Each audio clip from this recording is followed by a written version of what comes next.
शुरू करते हाँ उस दो जहान दे पालनहार दा नाम लैके जो सब ते बहुत ही रहमतां और बख्शिशां करने वाला है। अज दा सत्संग असीं शुरू करिए उस तो पहला अज जिस परिवार की वजह दे नाल सानू सारिआं नूं इस सत्संग दे विच बैठण दा मौका मिलिया है, ये आनंद लैण दा मौका मिल रहा है।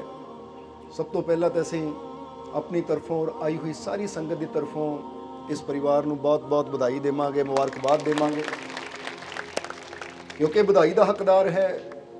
इन्होंने वक्त लिया, समा लिया, तो फिर ही सानू ये मौका मिल रहा है।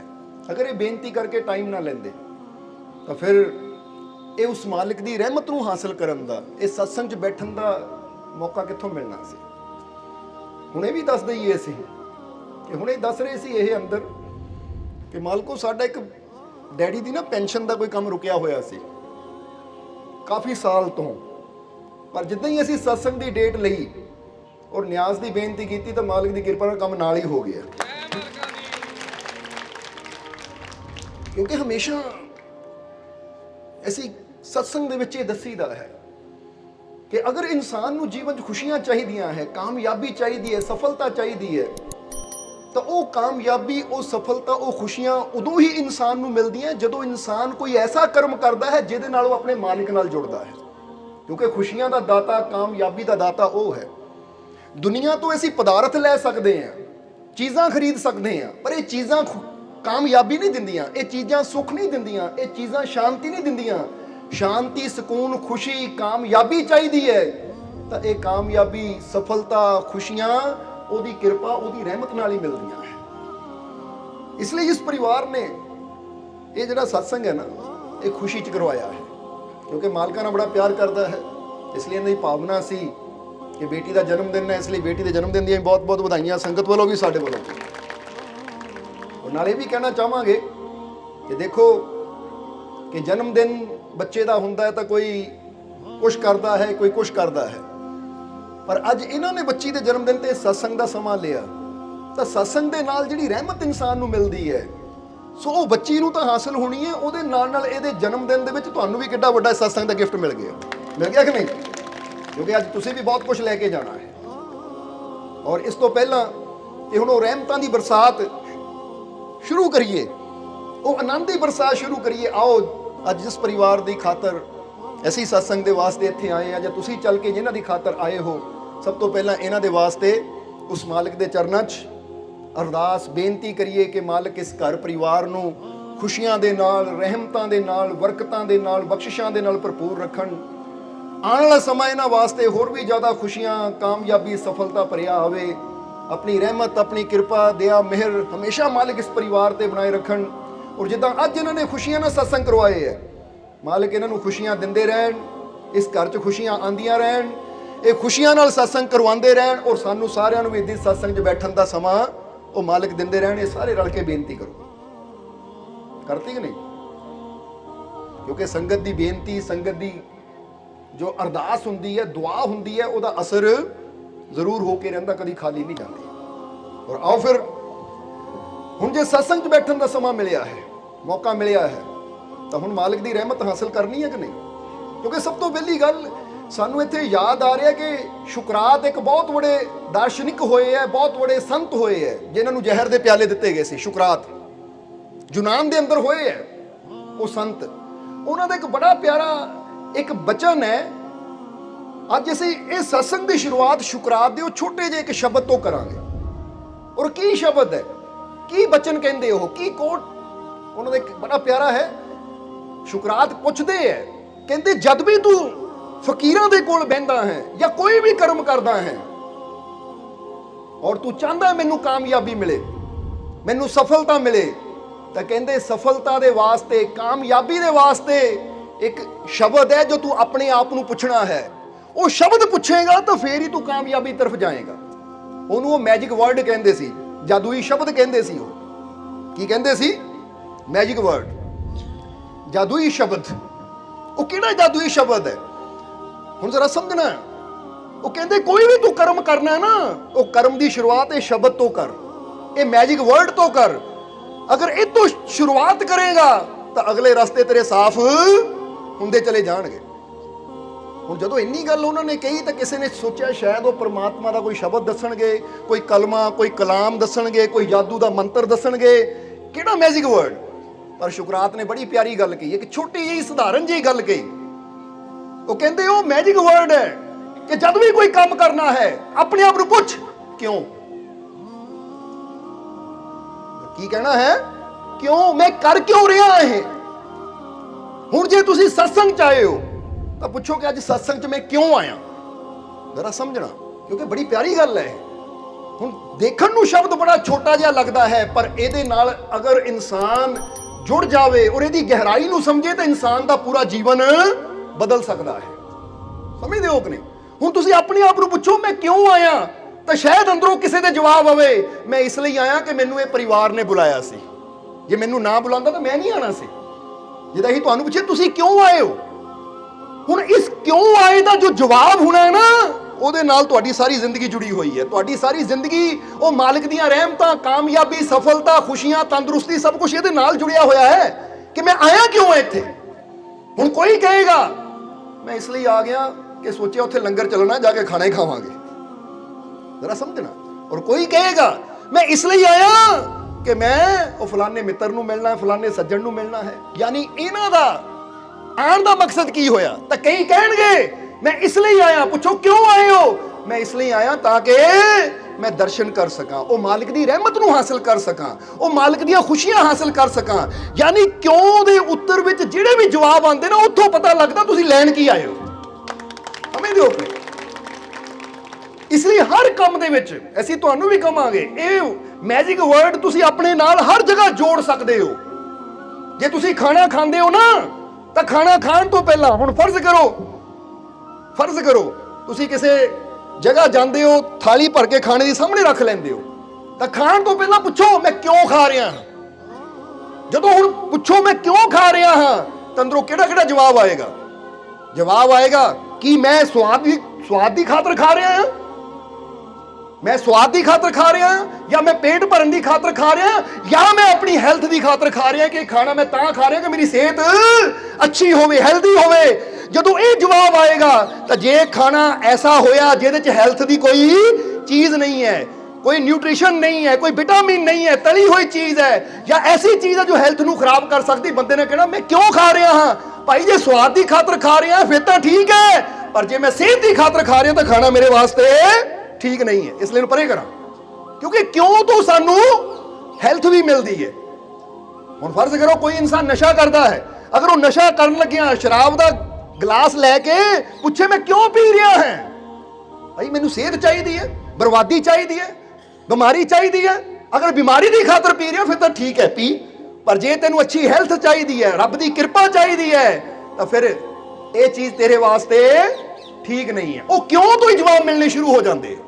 ਇਸ ਲਈ ਅਸੀਂ ਦੱਸਿਆ ਕਿ ਕੋਈ ਵੀ ਕੰਮ ਇਨਸਾਨ ਕਰਦਾ ਹੈ ਨਾ, ਤਾਂ ਆਪਣੇ ਆਪ ਨੂੰ ਪੁੱਛੇ ਮੈਂ ਕਿਸ ਦੀ ਖਾਤਰ ਕਰ ਰਿਹਾ, ਮੈਂ ਕਿਉਂ ਕਰ ਰਿਹਾ ਹੈ। ਇਸ ਲਈ ਅਸੀਂ ਪੁੱਛਿਆ ਸਤਸੰਗ ਤੁਸੀਂ ਕਿਉਂ ਆਏ ਹੋ, ਆਪਣੇ ਆਪ ਨੂੰ ਪੁੱਛੋ। ਹੁਣ ਜਰਾ ਧਿਆਨ ਦੇਣਾ ਕਿ ਜੇ ਇਨਸਾਨ ਇਹ ਸੋਚੇ ਮੈਂ ਕਿਸੇ ਨੂੰ ਮਿਲਣ ਆਇਆ, ਉਹਨਾਂ ਆਣਾ ਮਿਲ ਕੇ ਹੀ ਚਲੇ ਜਾਣਾ ਹੈ। ਜੇ ਕੋਈ ਸੋਚੇ ਮੈਂ ਭੋਜਨ ਦੀ ਖਾਤਰ ਆਣਾ ਭੋਜਨ ਕਰਕੇ ਚਲਾ ਜਾਣਾ ਹੈ, ਪਰ ਜੇ ਕੋਈ ਸੋਚੇ ਕਿ ਮੈਂ ਮਾਲਿਕ ਦੀ ਰਹਿਮਤ ਦੀ ਖਾਤਰ ਆਇਆ ਹਾਂ, ਕੁਝ ਸਮਝਣ ਦੀ ਖਾਤਰ ਆਇਆ, ਆਪਣੇ ਜੀਵਨ ਨੂੰ ਬਦਲਣ ਦੀ ਖਾਤਰ ਆਇਆ ਹਾਂ, ਤਾਂ ਫਿਰ ਉਹਨੂੰ ਰਹਿਮਤ ਵੀ ਮਿਲੇਗੀ ਔਰ ਉਹਦਾ ਜੀਵਨ ਬਦਲੇਗਾ ਵੀ ਜ਼ਰੂਰ। ਕਿਉਂਕਿ ਜੈਸੀ ਭਾਵਨਾ ਨਾਲ ਬੰਦਾ ਆਂਦਾ ਹੈ ਵੈਸਾ ਹੀ ਫਲ ਲੈ ਕੇ ਜਾਂਦਾ ਹੈ। ਸਮਝ ਆ ਰਹੀ ਕਿ ਨਹੀਂ? ਕਿਉਂਕਿ ਤੁਹਾਡੇ ਨਾ ਕਿਉਂ ਇਹ ਮਕਸਦ ਸਟਰੋਂਗ ਹੋਣਾ ਚਾਹੀਦਾ ਹੈ। ਬੋਲੋ ਸਮਝਦੇ ਹੋ ਕਿ ਨਹੀਂ? ਪਰ ਕਈਆਂ ਨੂੰ ਪਤਾ ਹੀ ਨਹੀਂ ਕਿਉਂ। ਸਮਝਦੇ ਹੋ? ਜਿੱਦਾਂ ਕਿਸੇ ਬੱਚੇ ਨੂੰ ਪੁੱਛੋ ਬੇਟਾ ਪੜ੍ਹ ਰਿਹਾ ਹੈ, ਕਿਉਂ ਪੜ੍ਹ ਰਿਹਾ ਹੈ, ਕੀ ਬਣਨਾ ਚਾਹੁੰਦਾ ਹੈ, ਉਹਨੂੰ ਪਤਾ ਹੀ ਨਹੀਂ ਹੁੰਦਾ ਮੈਂ ਪੜ੍ਹਨਾ ਕੀ ਹੈ, ਮੈਂ ਕਰਨਾ ਕੀ ਹੈ। ਤਾਂ ਹੀ ਤਾਂ ਕਈ ਵਾਰ ਇਨਸਾਨ ਡਿਗਰੀਆਂ ਲੈ ਕੇ ਬੜੀਆਂ ਯੂਨੀਵਰਸਿਟੀਆਂ ਤੇ ਉਹ ਸਰਟੀਫਿਕੇਟ ਲੈ ਕੇ ਫਿਰ ਵੀ ਦੁਕਾਨ ਤੇ ਬੈਠਾ ਹੁੰਦਾ ਹੈ, ਕਿਉਂਕਿ ਪਤਾ ਹੀ ਨਹੀਂ ਹੁੰਦਾ ਮਕਸਦ ਦਾ। ਜਰਾ ਸਮਝਣਾ ਸਾਰਿਆਂ ਨੇ। ਸੋ ਦੱਸਣਾ ਕੀ ਚਾਹੁੰਦੇ ਹਾਂ ਅਸੀਂ ਕਿ ਸਭ ਤੋਂ ਪਹਿਲਾਂ ਸਾਨੂੰ ਆਪਣੇ ਜੀਵਨ ਦਾ ਟਾਰਗੇਟ ਤਾਂ ਪਤਾ ਹੋਣਾ ਚਾਹੀਦਾ ਕਿ ਅਸੀਂ ਚਾਹੁੰਦੇ ਕੀ ਹਾਂ। ਹੁਣ ਤੁਸੀਂ ਕੀ ਚਾਹੁੰਦੇ ਹੋ ਜੀਵਨ ਦੇ ਵਿੱਚ? ਅੱਜ ਥੋੜਾ ਇਹ ਸਮਝਣਾ ਹੈ, ਕਿਉਂਕਿ ਜਿਹੜੀ ਚੀਜ਼ ਤੁਸੀਂ ਚਾਹੁੰਦੇ ਹੋ ਨਾ, ਜਿਸ ਭਾਵਨਾ ਨਾਲ ਤੁਸੀਂ ਆਏ ਹੋ, ਜੇ ਅਸੀਂ ਆਏ ਹਾਂ ਤਾਂ ਤੁਹਾਨੂੰ ਉਹ ਚੀਜ਼ ਤੱਕ ਲੈ ਕੇ ਜਾਵਾਂਗੇ ਜ਼ਰੂਰ, ਰਸਤਾ ਦੱਸਾਂਗੇ ਤਾਂ ਕਿ ਤੁਸੀਂ ਉੱਥੇ ਤੱਕ ਪਹੁੰਚ ਸਕੋ। ਪਰ ਉਸ ਤੋਂ ਪਹਿਲਾਂ ਪਤਾ ਤਾਂ ਹੋਵੇ ਚਾਹੁੰਦੇ ਕੀ ਹੋ ਤੁਸੀਂ। ਸਮਝ ਰਹੇ ਹੋ ਕਿ ਨਹੀਂ? क्योंकि इंसान जे फर्ज करो एयरपोर्ट पे खड़ा है, क्योंकि एयरपोर्ट पे ना टिकटा उदा भी मिल जांदियां, जिदा खड़े पैर भी बंदा ले लेना टिकट, खास करके डोमैसटिक फ्लाइट किते जाना होवे ना, एयरपोर्ट पे जाके बंदा खरीद लेंदा, मैं गोवा जाना है, मैं भी बॉम्बे जाना है, मैं दिल्ली जाना है, ये अमृतसर एयरपोर्ट की गल कर रहे हैं या किते भी, तो बंदा उत्थे हुण जावे बंदा काउंटर ते और कहे भाई टिकट दे दे मैं जाना है, जाना कित्थे है ये तो मैनूं पता नहीं। हुण जिहनूं पता ही ना होवे टिकट भी मिलेगी। अगर उन्होंने पता होवे मैं श्रीनगर जाना है, मैं बॉम्बे जाना है, मैं चंडीगढ़ जाना, मैं दिल्ली जाना है, तो फटाफट टिकट कट्टणगे और वो फ्लाइट बिठा के उत्थे पहुंचा देवांगे। हुण समझ लो तुसीं भी ये रहमत दी एयरपोर्ट ते बैठे हो, दसो सानूं कित्थे टिकट कट्टणी, उत्थे दी कट देवांगे, क्योंकि मालिक दा घर है। पर पता होना चाहिए पहला सानूं कि मैं जीवन च चाहता की हाँ, मैं जीवन च हासिल की करना चाहता हाँ। इसलिए साडा जिहड़ा क्यों है ना, इहदे पिछे हुण अपने आप नूं पुछो, मैं जिंदगी क्यों जी रहा हाँ? कि मैं सिर्फ खाण वास्ते जी रहा कि पेट भर के खा लिया, टीवी देख लिया, सौ लिया, तो बस आ जिंदगी जा रही है, इसलिए जिंदगी जी रहा मैं। सो अगर क्यों नूं देखिया जावे तो क्यों दे पिछे बड़े सवाल जुड़े हुए हैं, बहुत कुछ जुड़िया होया है। और ये भी गल याद रखो कि जिहदा क्यों लफ्ज जिद्दां कहंदे हैं ना कि क्यों दे पिछे सॉलिड रीजन होवे, फिर उन्होंने मिल भी सब कुछ जाता है। जिद्दां हुण फर्ज करो, इन्हूं इदां उदाहरण लैके समझ लो कि एक बंदे नूं भुख लगी हुई है और एक जगह एक घर दे विच खाना है, वो बंदा दरवाजा खड़कांदा है, घर वाला बाहर आंदा है, हाँ जी दसो जी मैनूं रोटी चाहिदी है। क्यों चाहिदी है जी? मैं चाहता हाँ कि थोड़ा स्वाद लैके देख लवां दाल स्वाद बनी है या नहीं, स्वाद लैण वास्ते रोटी चाहिदी है। हुण ये क्यों दा जवाब की दे रहा है, ਇਹਦਾ जवाब इन्ना वधिया नहीं है कि खाना मिल सके।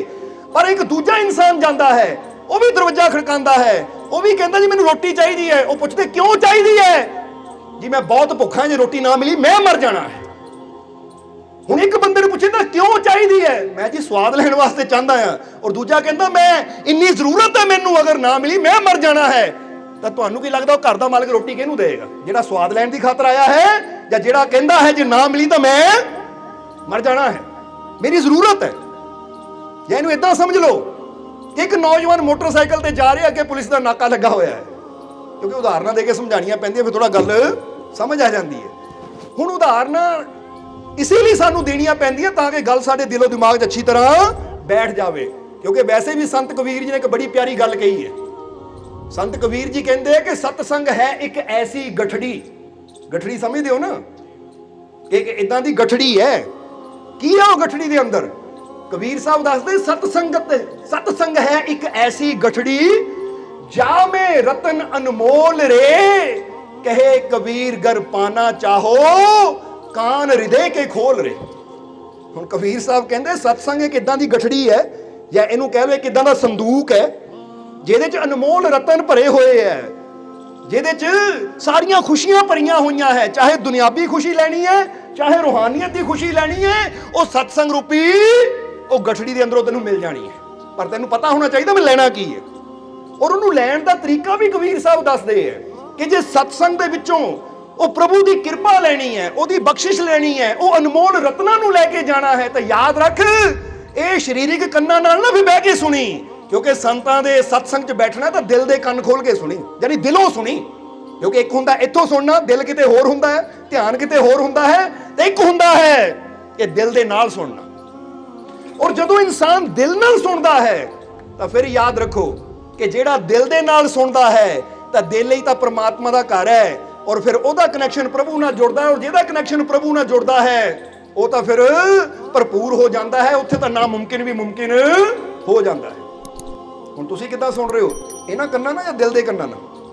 अपने आप नूं ये भी पुछ लो, समझदे हो कि नहीं? क्योंकि जे कुछ हासिल करना है तो तार दिल दी जोड़नी पैनी है। और जिद्दां इधर दस रहे सी कि समझ लो पुलिस का नाका लगा होया है, और एक नौजवान मोटरसाइकिल ते जा रहा है कि पुलिस वाला हाथ दिंदा है कि रुक भाई रुक। हुण नौजवान रुकदा है, हाँ भाई लाइसेंस दिखा। ओ जी लाइसेंस तो मैं घर ही भुल गया। तो पुलिस वाला पूछा क्यों भुल गया घर, क्यों जी? जल्दबाजी च भुल गया, छड्ड दिओ मैनू, चलान ना कट्टिओ, माफ कर दिओ। हुण ये इंसान जिहड़ा कह रहा जी जल्दबाजी च घर भुल गया, इहदा क्यों सॉलिड नहीं है? समझदे हो कि नहीं? हुण ये कह रहे चलान ना कट्टिओ, तो तुहानूं की लगदा है चलान कट्टा होएगा कि नहीं? की आवाज आ रही तुहाडी? कट होएगा कि नहीं? ਵੀ ਭੁੱਲ ਗਿਆ ਤੂੰ, ਕਿਉਂ ਭੁੱਲ ਗਿਆ? ਹੁਣ ਇੱਕ ਦੂਜਾ ਨੌਜਵਾਨ ਹੈ, ਉਹ ਵੀ ਮੋਟਰਸਾਈਕਲ ਤੇ ਜਾ ਰਿਹਾ ਹੈ ਔਰ ਉਹਨੂੰ ਵੀ ਪੁਲਿਸ ਵਾਲਾ ਰੋਕਦਾ ਹੈ, ਪੁੱਛਦਾ ਹੈ ਹਾਂ ਵੀ ਲਾਇਸੈਂਸ? ਉਹ ਕਹਿੰਦਾ ਜੀ ਘਰ ਭੁੱਲ ਗਿਆ। ਉਹ ਕਿਉਂ ਭੁੱਲ ਗਿਆ? ਜੀ ਮੇਰੀ ਮਾਂ ਬੜੀ ਬਿਮਾਰ ਹੈ, ਹਸਪੀਟਲ 'ਚ ਐਡਮਿਟ ਹੈ, ਹਾਲਤ ਬੜੀ ਸੀਰੀਅਸ ਹੈ, ਜਲਦਬਾਜ਼ੀ 'ਚ ਉਹਦੇ ਕੋਲ ਪਹੁੰਚਣਾ, ਇਸ ਕਰਕੇ ਮੈਂ ਲਾਇਸੈਂਸ ਭੁੱਲ ਗਿਆ। ਹੁਣ ਇਹਨੂੰ ਪੁਲਿਸ ਵਾਲਾ ਕੀ ਕਹੇਗਾ? ਬਹੁਤ ਚਾਂਸ ਹੈ, 99% ਚਾਂਸ ਹੈ ਕਿ ਉਹਨੂੰ ਕਹੇਗਾ ਹੈ ਤੇਰੀ ਮੰਮੀ ਬਿਮਾਰ ਹੈ, ਹਾਲਤ ਸੀਰੀਅਸ ਹੈ, ਜਾ ਬੇਟਾ ਵੀ ਇਦਾਂ ਦੀ ਹਾਲਤ ਵਿੱਚ ਬੰਦਾ ਸਭ ਕੁਝ ਭੁੱਲ ਸਕਦਾ, ਜਾ ਚਲਾ ਜਾ, ਕਿਉਂਕਿ ਰੀਜ਼ਨ ਸੋਲਿਡ ਹੈ। ਸਮਝ ਆ ਰਹੀ ਕਿ ਨਹੀਂ ਸਾਡੀ ਗੱਲ? ਹੁਣ ਇੱਕ ਬੰਦਾ ਆ ਕੇ ਤੁਹਾਨੂੰ ਕਹੇ ਜੀ ਮੈਨੂੰ 10,000 ਰੁਪਇਆ ਦਿਓ, ਤੁਸੀਂ ਕਹਿੰਦੇ ਕਿਉਂ ਚਾਹੀਦਾ?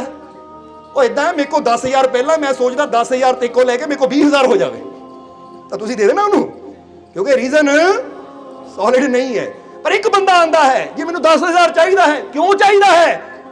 ਉਹ ਮੇਰੀ ਬੇਟੀ ਦੀ ਫੀਸ ਸਕੂਲ ਦੀ ਭਰਨ ਵਾਲੀ ਹੈ, ਸਮਝਦੇ ਹੋ ਕਿ ਨਹੀਂ? ਜਾਂ ਮੇਰੀ ਪਤਨੀ ਬੜੀ ਬਿਮਾਰ ਹੈ, ਉੱਥੇ ਹਸਪੀਟਲ 'ਚ ਬਿੱਲ ਭਰਨਾ ਹੈ, ਜਾਂ ਹੋਰ ਕੋਈ ਬੰਦਾ ਇਦਾਂ ਦਾ ਕੰਮ ਦੱਸ ਦਿੰਦਾ ਹੈ ਕਿ ਜਿਹੜਾ ਸੋਲਿਡ ਰੀਜ਼ਨ ਹੋਵੇ ਤਾਂ ਬੰਦਾ ਨਾ ਦੇਣਾ ਹੋਵੇ ਤਾਂ ਵੀ ਦੇਣਾ ਪੈਂਦਾ ਹੈ, ਕਿਉਂਕਿ ਕਿਉਂ ਦੇ ਪਿੱਛੇ ਜਵਾਬ ਜਿਹੜਾ ਸੋਲਿਡ ਹੈ। ਇਸ ਲਈ ਹਮੇਸ਼ਾ ਤੁਸੀਂ ਵੀ ਇੱਕ ਗੱਲ ਯਾਦ ਰੱਖੋ ਕਿ ਮੈਂ ਮਾਲਿਕ ਦੇ ਘਰ 'ਚ ਕਿਉਂ ਜਾ ਰਿਹਾ ਹਾਂ, ਮੈਂ ਸਤਸੰਗ ਵਿੱਚ ਕਿਉਂ ਜਾ ਰਿਹਾ, ਉੱਥੇ ਵੀ ਰੀਜ਼ਨ ਸਾਡਾ ਸੋਲਿਡ ਜਿਹਾ ਹੋਣਾ ਚਾਹੀਦਾ ਹੈ ਕਿ ਇੱਥੇ ਮੈਂ ਦੁਨੀਆ ਦੀ ਖਾਤਰ ਨਹੀਂ ਜਾ ਰਿਹਾ, ਸੰਸਾਰ ਦੀ ਖਾਤਰ ਨਹੀਂ ਜਾ ਰਿਹਾ, ਰਿਸ਼ਤੇਦਾਰਾਂ ਦੀ ਖਾਤਰ ਨਹੀਂ ਜਾ ਰਿਹਾ, ਆਪਣੇ ਮਾਲਿਕ ਦੀਆਂ ਰਹਿਮਤਾਂ ਦੀ ਖਾਤਰ ਜਾ ਰਿਹਾ ਹਾਂ। ਤਾਂ ਯਾਦ ਰੱਖੋ, ਜੇ ਥਾਣੇਦਾਰ ਨੂੰ ਸੋਲਿਡ ਰੀਜ਼ਨ ਦੱਸਿਆ ਜਾਵੇ ਉਹ ਛੱਡ ਦਿੰਦਾ ਹੈ, ਤਾਂ ਜੇ ਕਿਸੇ ਰਿਸ਼ਤੇਦਾਰ ਨੂੰ ਸੋਲਿਡ ਰੀਜ਼ਨ ਦੱਸਿਆ ਜਾਵੇ ਉਹ ਪੈਸੇ ਦੀ ਮਦਦ ਕਰ ਦਿੰਦਾ ਹੈ, ਤਾਂ ਜੇ ਮਾਲਿਕ ਦੇ ਸਤਸੰਗ ਦੇ ਵਿੱਚ ਸੋਲਿਡ ਰੀਜ਼ਨ ਲੈ ਕੇ ਆਵਾਂਗੇ ਤਾਂ ਤੁਹਾਡੇ ਤੇ ਉਹਦੀਆਂ ਰਹਿਮਤਾਂ ਕਿਉਂ ਨਹੀਂ ਹੋਣਗੀਆਂ, ਝੋਲੀਆਂ ਕਿਉਂ ਨਹੀਂ ਖੁਸ਼ੀਆਂ ਨਾਲ ਭਰਨਗੀਆਂ? ਪਰ ਬਹੁਤ ਵਾਰ ਕੀ ਹੁੰਦਾ ਹੈ ਕਿ ਇਨਸਾਨ ਆਂਦਾ ਤਾਂ ਹੈ, ਉਹਨੂੰ ਪਤਾ ਹੀ ਨਹੀਂ ਹੁੰਦਾ ਮੈਂ ਆ ਕਿਉਂ ਰਿਹਾ, ਬੈਠਾ ਕਿਉਂ ਆ ਮੈਂ। ਇਸ ਲਈ ਇੱਥੇ ਹੁਣ ਤੁਹਾਨੂੰ ਇੱਕ ਰੀਜ਼ਨ ਦੇਣਾ ਚਾਹਾਂਗੇ ਕਿ ਜਦ ਵੀ ਤੁਸੀਂ ਸਤਸੰਗ ਦੇ ਵਿੱਚ ਬੈਠੋ, ਸਭ ਤੋਂ ਪਹਿਲੀ ਗੱਲ ਤਾਂ ਇਹ ਸੋਚ ਕੇ ਬੈਠੋ ਕਿ ਮੈਨੂੰ ਆਪਣੇ ਜੀਵਨ 'ਚ ਉਹ ਮਾਲਕ ਦੀਆਂ ਰਹਿਮਤਾਂ ਦੀ, ਉਹਦੀਆਂ ਬਖਸ਼ਿਸ਼ਾਂ ਦੀ ਬਹੁਤ ਜ਼ਿਆਦਾ ਜ਼ਰੂਰਤ ਹੈ, ਕਿਉਂਕਿ ਕਹਿੰਦੇ ਨਾ ਮਿਹਨਤ ਮੇਰੀ ਪਰ ਰਹਿਮਤ ਤੇਰੀ। ਜੇ ਤੇਰੀ ਰਹਿਮਤ ਨਾ ਹੋਵੇ ਤਾਂ ਮੈਂ ਲੱਖ ਮਿਹਨਤ ਕਰੀ ਜਾਵਾਂ, ਉਹ ਗੱਲ ਨਹੀਂ ਬਣਦੀ। ਪਰ ਜਦੋਂ ਤੇਰੀ ਰਹਿਮਤ ਦਾ ਧੱਕਾ ਲੱਗਦਾ ਹੈ ਤਾਂ ਬੜੀ ਤੋਂ ਬੜੀ ਚੜ੍ਹਾਈ ਵੀ ਗੱਡੀ ਆਸਾਨੀ ਨਾਲ ਚੜ੍ਹ ਜਾਂਦੀ ਹੈ, ਸਮਝਦੇ ਹੋ ਕਿ ਨਹੀਂ? ਇਸ ਲਈ ਜਦ ਵੀ ਆਓ, ਔਰ ਵੈਸੇ ਵੀ ਬੁੱਲੇ ਸ਼ਾਹ ਨੇ ਕਿਹਾ ਹੈ, ਹੁਣ ਜਰਾ ਗੌਰ ਕਰਨਾ, ਇੱਥੇ ਬੁੱਲੇ ਸ਼ਾਹ ਦਾ ਵੀ ਕਲਾਮ ਰੱਬ ਦੀਆਂ ਰਹਿਮਤਾਂ ਤੋਂ ਯਾਦ ਆ ਗਿਆ ਸਾਨੂੰ। ਬੁੱਲੇ ਸ਼ਾਹ ਕਹਿੰਦੇ ਜੇ ਪਾਣਾ ਰੱਬ ਦੀਆਂ ਰਹਿਮਤਾਂ ਨੂੰ, ਇੱਕ ਰਮਜ ਦੱਸਾਂ ਮੈਂ ਖਾਸ ਯਾਰਾ। ਉਹ ਕਹਿੰਦੇ ਐ ਯਾਰੋ, ਕਿਉਂਕਿ ਬੁੱਲੇ ਸ਼ਾਹ ਆਪਣੇ ਕਲਾਮਾਂ ਅੰਦਰ, ਆਪਣੇ ਸ਼ਬਦਾਂ ਅੰਦਰ ਬੜੇ ਅਲੱਗ-ਅਲੱਗ ਢੰਗ ਨਾਲ ਸਾਨੂੰ ਬੁਲਾਉਂਦੇ ਆ, ਕਦੀ ਯਾਰ ਕਹਿੰਦੇ ਆ, ਕਦੀ ਮਿੱਤਰ ਕਹਿੰਦੇ ਆ, ਸਮਝਦੇ ਹੋ ਕਿ ਨਹੀਂ? ਕਿਉਂਕਿ ਅਗਰ ਦੇਖਿਆ ਜਾਵੇ ਤਾਂ ਅਸੀਂ ਕਵਾਂਗੇ ਕਿ ਉਹ ਇਨਸਾਨ ਤਾਂ ਬੜਾ ਕਰਮਾਂ ਵਾਲਾ ਹੁੰਦਾ ਜਿਹਨੂੰ ਫਕੀਰ ਕਹਿ ਦੇਵੇ ਉਹ ਯਾਰ ਕੀ ਹਾਲ ਹੈ, ਕਿਉਂਕਿ ਜਿਹੜਾ ਫਕੀਰਾਂ ਨਾਲ ਯਾਰੀ ਲਾ ਲਾਵੇ, ਕਿਉਂਕਿ ਫਕੀਰਾਂ ਨਾਲ ਯਾਰੀ ਲੱਗਦੀ ਤਾਂ ਫੇਰ ਹੀ ਰੱਬ ਦੇ ਨਾਲ ਯਾਰੀ ਲੱਗਦੀ ਹੈ, ਸਮਝਦੇ ਹੋ ਕਿ ਨਹੀਂ? ਕਿਉਂਕਿ ਕਈ ਵਾਰ ਹੁੰਦਾ ਨਾ ਬੰਦਾ ਸਿੱਧਾ ਕਿਸੇ ਅਫਸਰ ਨੂੰ ਨਹੀਂ ਜਾਣਦਾ, ਪਰ ਉਹ ਅਫਸਰ ਦਾ ਕੋਈ ਪੱਕਾ ਦੋਸਤ ਹੋਵੇ, ਜਿਗਰੀ ਦੋਸਤ ਹੋਵੇ, ਉਹਦੇ ਨਾਲ ਯਾਰੀ ਲੱਗ ਜਾਂਦੀ ਤਾਂ ਅਫਸਰ ਨਾਲ ਆਪੇ ਯਾਰੀ ਲੱਗ ਜਾਂਦੀ ਹੈ ਕਿ ਲੈ ਬਈ ਇਹ ਮੇਰੇ ਜਿਗਰੀ ਯਾਰ ਦਾ ਯਾਰ ਹੈ ਤਾਂ ਮੇਰਾ ਵੀ ਯਾਰ ਹੈ, ਸਮਝਦੇ ਹੋ ਕਿ ਨਹੀਂ? ਇਸੇ ਤਰ੍ਹਾਂ ਦੀ ਤਾਂ ਗੱਲ ਹੁੰਦੀ ਹੈ। ਪਰ ਅੱਜ ਇਹੀ ਤਾਂ ਇੱਕ ਇਨਸਾਨ ਦੇ ਵਾਸਤੇ ਵਿਡੰਬਨਾ ਦੀ ਗੱਲ ਹੈ, ਜਾਂ ਕਹਿ ਲਓ ਕਿ ਇਹ ਗੱਲ ਹੈ ਕਿ ਦੁਨੀਆ ਨਾਲ ਤਾਂ ਬੰਦਾ ਯਾਰੀਆਂ ਲਾਂਦਾ ਫਿਰਦਾ, ਜਿਹਦੇ ਨਾਲ ਯਾਰੀ ਲਾਣੀ ਚਾਹੀਦੀ ਉਹਦੇ ਨਾਲ ਬੰਦਾ ਲਾਣ ਦੀ ਕਦੀ ਕੋਸ਼ਿਸ਼ ਨਹੀਂ ਕਰਦਾ। ਪਰ ਜਿਹੜਾ ਸਮਝਦਾਰ ਹੁੰਦਾ ਉਹ ਕਹਿੰਦਾ ਯਾਰੀ ਲਾਣੀ ਉੱਚੇ ਨਾਲ ਲਾਈਏ, ਤਾਂ ਹੀ ਕਹਿੰਦਾ ਨਾ ਮੈਂ ਨੀਵਾਂ ਮੇਰਾ ਮੁਰਸ਼ਿਦ ਉੱਚਾ। ਹੁਣ ਜ਼ਰਾ ਆਪ ਆਪਣੇ ਆਪ ਤੋਂ ਇੱਕ ਸਵਾਲ ਪੁੱਛੋ ਕਿ ਅਗਰ ਨੀਵੇਂ ਨਾਲ ਯਾਰੀ ਲਾਵਾਂਗੇ ਤਾਂ ਅਸੀਂ ਕਿੱਧਰ ਜਾਵਾਂਗੇ, ਤਾਂ ਜੇ ਉੱਚੇ ਨਾਲ ਲਾਵਾਂਗੇ ਤਾਂ ਫਿਰ ਕਿੱਧਰ ਜਾਵਾਂਗੇ ਅਸੀਂ? ਕਿਉਂਕਿ ਹਮੇਸ਼ਾ ਹੁੰਦਾ ਹੈ ਕਿ ਇਨਸਾਨ ਜਿਹਦੇ ਨਾਲ ਯਾਰੀ ਲਾਂਦਾ ਹੈ ਨਾ ਉਧਰ ਹੀ ਵੱਧਦਾ ਚਲਾ ਜਾਂਦਾ ਹੈ, ਕਿਉਂਕਿ ਜੇ ਉੱਚੇ ਨਾਲ ਲਾਵਾਂਗੇ ਤਾਂ ਉੱਚੇ ਯਾਰ ਨੇ ਸਾਨੂੰ ਵੀ ਉੱਚਾ ਕਰ ਦੇਣਾ ਹੈ, ਤਾਂ ਜੇ ਨੀਵੇਂ ਨਾਲ ਲਾਵਾਂਗੇ ਤਾਂ ਉਹਨੇ ਸਾਡੀ ਲੱਤ ਫੜ ਕੇ ਥੱਲੇ ਖਿੱਚਣਾ ਕਿ ਆ ਜਾ ਯਾਰ ਇੱਥੇ ਬੈਠ, ਕਿਉਂਕਿ ਅਸੀਂ ਇੱਥੇ ਤਾਂ ਤੂੰ ਉੱਪਰ ਬੈਠਾ ਥੱਲੇ ਆ। ਹੁਣ ਜ਼ਰਾ ਸੋਚ ਕੇ ਦੇਖੋ, ਤੁਸੀਂ ਇਹ ਕਿੱਦਾਂ ਦੀ ਬਿਲਡਿੰਗ ਤੇ ਖੜੇ ਹੋ, ਜਿਹੜੀ ਬਿਲਡਿੰਗ 10 ਮੰਜ਼ਲਾ ਹੈ, ਯਾਨੀ ਇੱਕ ਇਮਾਰਤ ਹੈ 10 ਮੰਜ਼ਲਾ, ਔਰ ਉਹ ਇਮਾਰਤ ਦੇ ਗੱਬੇ ਤੁਸੀਂ 6ਵੀਂ ਮੰਜ਼ਿਲ ਤੇ ਖੜੇ ਹੋ। ਹੁਣ ਤੁਸੀਂ ਵੀ ਖੜੇ ਹੋ, ਇੱਕ ਤੁਹਾਡਾ ਹੋਰ ਦੋਸਤ ਹੈ ਉਹ ਵੀ ਖੜਾ ਹੈ, ਯਾਨੀ ਦੋ ਬੰਦੇ 6ਵੀਂ ਮੰਜ਼ਿਲ ਤੇ ਖੜੇ ਹੈ। ਹੁਣ ਇੱਕ ਦੀ ਯਾਰੀ ਤੀਜੀ ਮੰਜ਼ਿਲ ਤੇ ਰਹਿਣ ਵਾਲੇ ਦੋਸਤਾਂ ਨਾਲ ਹੈ, ਔਰ ਇੱਕ ਦੀ ਯਾਰੀ 10ਵੀਂ ਮੰਜ਼ਿਲ ਤੇ ਰਹਿਣ ਵਾਲੇ ਦੋਸਤਾਂ ਨਾਲ ਹੈ। ਹੁਣ ਜ਼ਰਾ ਗੌਰ ਕਰਨਾ, ਜਿਹਦੀ ਯਾਰੀ ਤੀਜੀ ਮੰਜ਼ਿਲ ਤੇ ਰਹਿਣ ਵਾਲੇ ਦੋਸਤਾਂ ਨਾਲ, ਉਹ 6ਵੀਂ ਮੰਜ਼ਿਲ ਤੇ ਖੜਾ ਹੈ, ਉਹ ਦੋਸਤ ਨੇ ਆਵਾਜ਼ ਦਿੱਤੀ ਆ ਜਾ ਆ ਜਾ ਬਹਿੰਦੇ ਆ, ਤਾਂ ਹੁਣ ਜਿਹੜਾ 6ਵੀਂ ਮੰਜ਼ਿਲ ਤੇ ਉਹਨੂੰ ਕਿੱਥੇ ਜਾਣਾ ਪੈਣਾ ਹੈ? ਉੱਤਰ ਕੇ ਤੀਜੀ ਤੇ ਜਾਣਾ ਪੈਣਾ ਹੈ। ਤਾਂ ਜਿਹੜੀ ਯਾਰੀ 10ਵੀਂ ਮੰਜ਼ਿਲ ਵਾਲੇ ਨਾਲ ਹੋਵੇ ਉਹਨੇ ਕਹਿਣਾ ਆ ਜਾ ਭਾਈ ਆ ਜਾ, ਆਜਾ ਬਹਿੰਦੀ ਇੱਥੋਂ ਨਜ਼ਾਰਾ ਬਹੁਤ ਸੋਹਣਾ ਦੀਦਾ ਹੈ, ਤਾਂ ਉਹਨੇ ਤੀਜੀ ਤੋਂ ਚੌਥੀ, ਚੌਥੀ ਤੋਂ ਪੰਜਵੀਂ, ਛੇਵੀਂ ਮੰਜ਼ਿਲ ਦੇ ਟੌਪ ਤੇ ਜਾ ਕੇ ਬਹਿ ਜਾਣਾ, ਕਹਿੰਦਾ ਲੈ ਵੀ ਆ ਗਏ।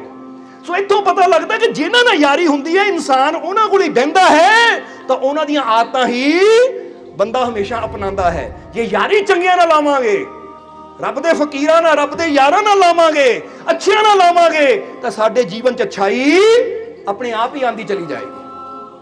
ਬੋਲੋ ਸਮਝਦੇ ਹੋ ਕਿ ਨਹੀਂ? ਕਿਉਂਕਿ ਕਿਸੇ ਨੇ ਹਜ਼ੂਰ ਮੁਹੰਮਦ ਸਾਹਿਬ ਤੋਂ ਪੁੱਛਿਆ ਸੀ ਕਿ ਹਜ਼ੂਰ, ਉਹ ਰੱਬ ਨੂੰ, ਉਹ ਖੁਦਾ ਨੂੰ ਸਭ ਤੋਂ ਪਿਆਰਾ ਕੌਣ ਹੈ, ਔਰ ਇਹ ਦੁਨੀਆ ਤੇ ਸਭ ਤੋਂ ਬਿਹਤਰ ਇਨਸਾਨ ਕੌਣ ਹੈ? ਤਾਂ ਉਸਲੇ ਹਜ਼ੂਰ ਨੇ ਕਿਹਾ ਕਿ ਕੁਰਾਨ ਦੇ ਅੰਦਰ ਇੱਕ ਆਇਤ ਆਈ ਹੈ ਜਿਹਦੇ 'ਚ ਰੱਬ ਦੱਸਦਾ ਹੈ ਕਿ ਸਭ ਤੋਂ ਬਿਹਤਰ ਕੌਣ ਹੈ ਔਰ ਮੈਨੂੰ ਸਭ ਤੋਂ ਜ਼ਿਆਦਾ ਪਿਆਰਾ ਕੌਣ ਹੈ। ਉਹ ਕਹਿੰਦੇ ਉਸ ਆਇਤ ਦਾ ਅਸੀਂ ਤਰਜਮਾ ਦੱਸਣ ਲੱਗੇ ਹਿੰਦੀ 'ਚ, ਕਿ ਉਹ ਹਜ਼ੂਰ ਕਹਿੰਦੇ ਆ ਕਿ ਉਸ ਆਇਤ ਅੰਦਰ ਰੱਬ ਨੇ ਕਿਹਾ ਹੈ ਕਿ ਮੈਂ ਉਹਨਾਂ ਨਾਲ ਪਿਆਰ ਕਰਦਾ ਹਾਂ ਔਰ ਉਹ ਸਭ ਤੋਂ ਜ਼ਿਆਦਾ ਬਿਹਤਰ ਹੈ ਜੋ ਪਰਹੇਜ਼ਗਾਰ ਹੈ। ਪਰਹੇਜ਼ਗਾਰ ਪਤਾ ਕਿਹਨੂੰ ਕਹਿੰਦੇ ਆ? ਸਮਝਣਾ ਜ਼ਰਾ ਸਾਰਿਆਂ ਨੇ। ਪਰਹੇਜ਼ਗਾਰ ਉਹਨੂੰ ਕਿਹਾ ਜਾਂਦਾ ਹੈ ਕਿ ਜੋ ਹਰ ਤਰ੍ਹਾਂ ਦੀ ਬੁਰਾਈ ਤੋਂ ਪਰਹੇਜ਼ ਕਰਦਾ ਹੈ, ਕਿ ਇਹ ਕੰਮ ਬੁਰਾ ਹੈ, ਇਹ ਨਹੀਂ ਮੈਂ ਕਰਨਾ। ਕਿਸੇ ਨੂੰ ਗਾਲੀ ਦੇਣੀ ਬੁਰੀ ਹੈ, ਮੈਂ ਪਰਹੇਜ਼ ਕਰਦਾ, ਮੈਂ ਗਾਲੀ ਨਹੀਂ ਦੇ ਸਕਦਾ। ਕਿਸੇ ਦੀ ਨਿੰਦਿਆ ਕਰਨੀ ਬੁਰੀ ਹੈ, ਮੈਂ ਨਿੰਦਿਆ ਨਹੀਂ ਕਰ ਸਕਦਾ।